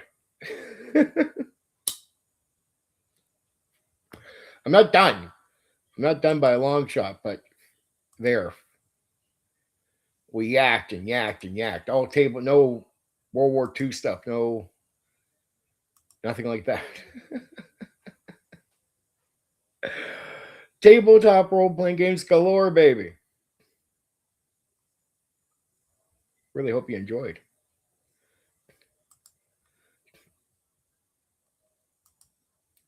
Again, doesn't mean I'm just gone, just to let you guys know. Just means I've covered the... You guys can say a lot more about this stuff. Anything else you got to say, go for it. But there, I've gotten the main points I wanted to get across here tonight. And that's 5 subjects that I covered tonight. And all things I think are honestly extremely valuable to talk about. And I knew we'd get some valuable things, like Black Rose, a fucking genius. So he's always going to bring gold to my streams. I know that. He knows that. Mostly every guy here that comes in usually has something genius to say. I always find subjects where they're going to fucking be hitting it out of the park and giving me some beautiful stuff. Always depends on what we're talking about too, right? But I draw some really great guys. Yes, Mr. Black Rose, a great DM. Just checking something here for a moment, fellas. Sorry if I seem vague, Black Rose. Yes, very good lessons. Even your joking stuff the other night was fucking brilliant. I laughed my balls off after I was done the stream and going over your chit chat about cats and goblins and trolling. That was genius. That if someone's never thought to do that, that's gonna be a good stream for some DM to listen to. Wait, I control with them? And then he starts hearing your story. So they're like, okay, you put seeds in that guy's head. There are seeds in his mind, baby. he's going to get some goodness out of it. Some goodness.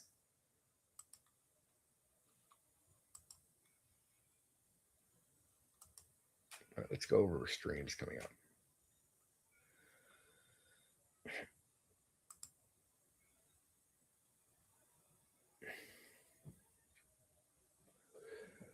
Oh, it depends on what. Everybody's sort of Black Rose. Don't put yourself down. Hey, what's up? What did I miss? You missed all the core stuff in the stream. Not pick 'em out, but he's got here slightly a little late on most of like the main subjects. No, Black Rose, you're good DM. You got a lot of good shit to say. It just depends on what, man. I think everybody who comes here is fucking really smart guys. It's just that if I pick the right topics, I get the gems, right? It's like me. I'm no fucking like. It's not like every fucking thing you bring up, I'm going to have something interesting to say. But if we bring in the right subjects, we hit it out of the park. Yes, you're a fucking smart guy. Yeah, everything. I covered milestone, alignment, dropping players in sandbox, multi-classing. What was the last one? And the social interaction stuff we just did. That was the 5 topics for tonight. We hit them all. You're sort of at the end run, my dude. I'm sorry about that. Sorry. Might be good to watch. Just to remind everybody, this Thursday is the Fiend Folio. This Saturday is Teenagers from Outer Space. And I got to make sure I contact Mr. AJ tomorrow with some information. But this Sunday, me and AJ Pickett, which some of you have seen here, a very popular YouTube, very great guy, really nice, sweet guy, very, very intelligent guy himself. Very loves Palladium. We're going to talk about Palladium, but he also has made a superhero game. We're going to talk about that. Right. So we're going to talk about his game, talk about him a bit at the start there, do a bit of an interview, and then casual talk on Palladium. Right. So that's going to be this Sunday, July 19th. And I haven't had somebody on in a long time, so that's going to be fun. Right. Been a long time since somebody has joined the stream. So, and AJ's a really nice guy. You guys will love him. He fits in here really well. And his audience are really, well, put it this way. Every time I've seen him on streams or something, the people that talk that know AJ are all just like, at least seem decent to me. So, given how you guys are, they'll fit in right here, right well. Really good with you guys. And AJ's just like you guys. Really decent fella. And he'll have a lot of good stuff to say. The guy has a fair amount of experience, really knows his stuff. Brings creative comments here too. I like it. We draw a lot of great people. Right? So it's nice. It's nice. And that's going to be a good talk with Mr. AJ. Really good, actually. Because he really does know a lot about Palladium. He's big on Palladium. Meet him like on Unlimited Heroes, so this is going to be a fun talk. Fun chit-chat with AJ. Right? And then get to know AJ a bit more. I can ask some personal questions and, just not personal, like some negative thing, like just like, a little bit of background. And his game is a great, superhero games are really in right now. And his game is a sort of, we call it not super short, but a sort of short, easy game to get into as far as it's not like 200 pages. And with convention play being a big thing right now, and superheroes in combination being in at the same time, definitely more of a chance for him to talk about that. Right? Because I think if some convention people hear about this game, they'll want to try it. They might already be. I don't know. AJ will inform me of that. But it'd be nice to get this out to some of the convention guys around here that I do know check out some of the stuff I'm doing. So maybe if they hear about this game and superheroes are a gimmick right now, they'll want to try it. And I'll make sure I'm better informed for that discussion on the superhero game and Palladium. We'll also talk about Unlimited Heroes and some other, Palladium games, right?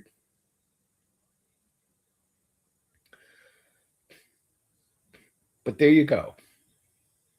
There you go, guys.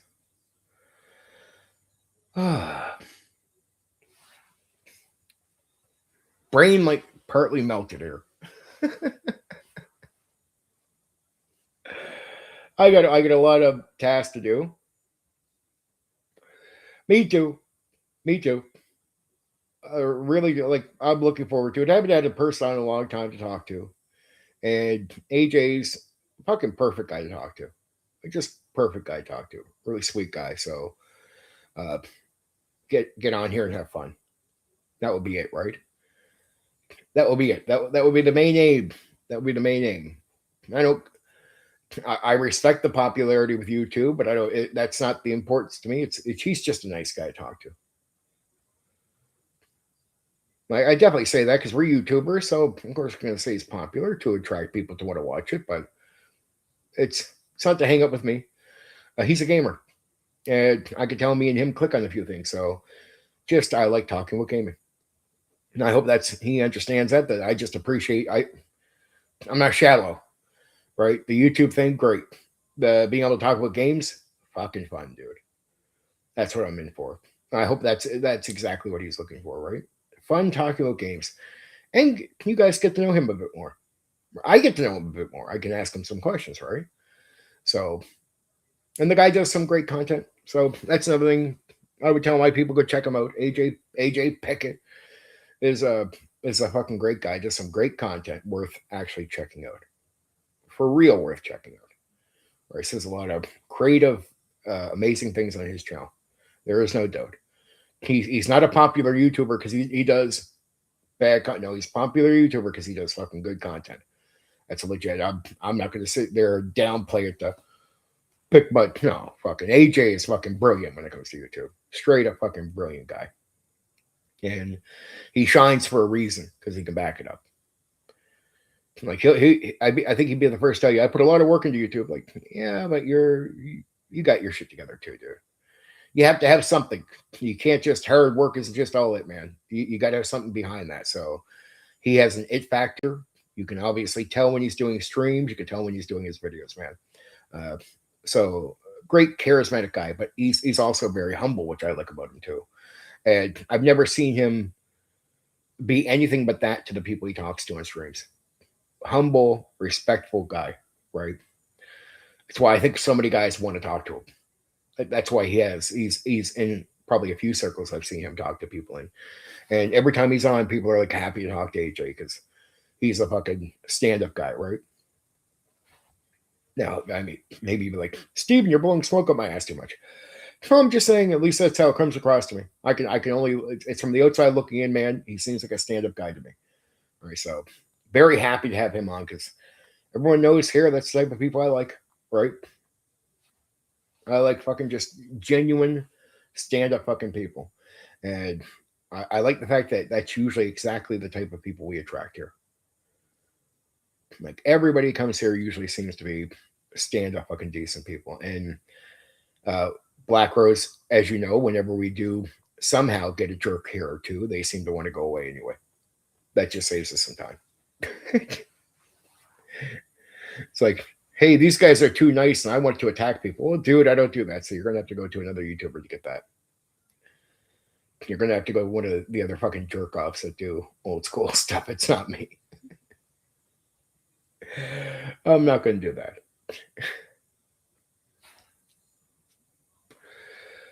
Oh, I miss it too. There's a part of me that misses it, but it also draws in the drama too at the same time. So that's a weird thing, like leaving the chat open. Oh man, early on, yeah, people, we would leave the chat open, anybody chatting, and it was a routine, Mr. Black Rose. They come around, we get the psychos. Like usually we cover like the first 2 hours of like stuff, and it'd be like that last hour would just be like the craziest people would come by.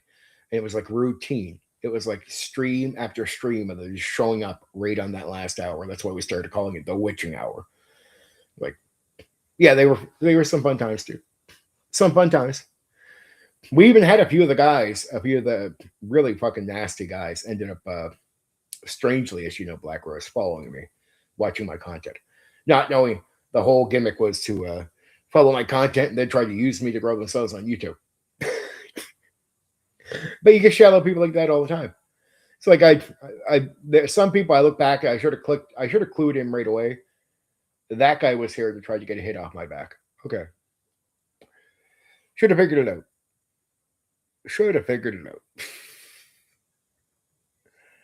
But it didn't work out for them, so it sucks to be them. They just didn't figure out the one thing they had to do was not bother using me, just do good content. That's it. That's what really works on YouTube. Scamming and making enemies is a waste of your time. Just do good content. It was like consistent every time at the hour mark could be really nice or really, oh my fuck. The insane nights were crazy. Yep. It's magic. It was fun. I won't lie. I think that's why we miss them. But it's not overall. It's not good. It's more like it's entertaining for a second, but all it does is entice people to keep it up, and you know what that turns into. Just turns the guys can never just have fun with like, oh, they fucked around for a second. That's it. Like that's it always has to be more. It always has to turn into wars and everything else, and then people stalking me on Discord. Like you think the witching hour was just a witching hour. Well, you don't know Black Rose. There's a few old school YouTubers that had accounts on the thing. Guess what? They even thought you like I was you. They said Black Rose. Like remember they one streamer said you're an Arab. Another streamer said that you're not real. It's just me with the two accounts. That I was you. Seriously. And now you know on my open chat, almost nobody chats. People DM me. It's very quiet my Discord servers, and I don't look to have these giant open chats anyway. But the guys will be like, "No, no one's talking on his thing. It's like his channel's dead." It's like it's not how Discord works, you idiot. It's not how it works, kiddo. Not how it works. But I think I'm going to call it there. So I don't know if I'll be back tomorrow night. We'll see. Yeah, sock puppet, Arab. I mean, the fact that you're from Norway and you're just you with a kid. And a wife and kids. Jeez. The Arab thing just it makes me laugh because I've talked to you really like for hours, and I know otherwise. All right, dude. Yeah, I love everyone. I love you. Take care of yourself, dude. I'll talk.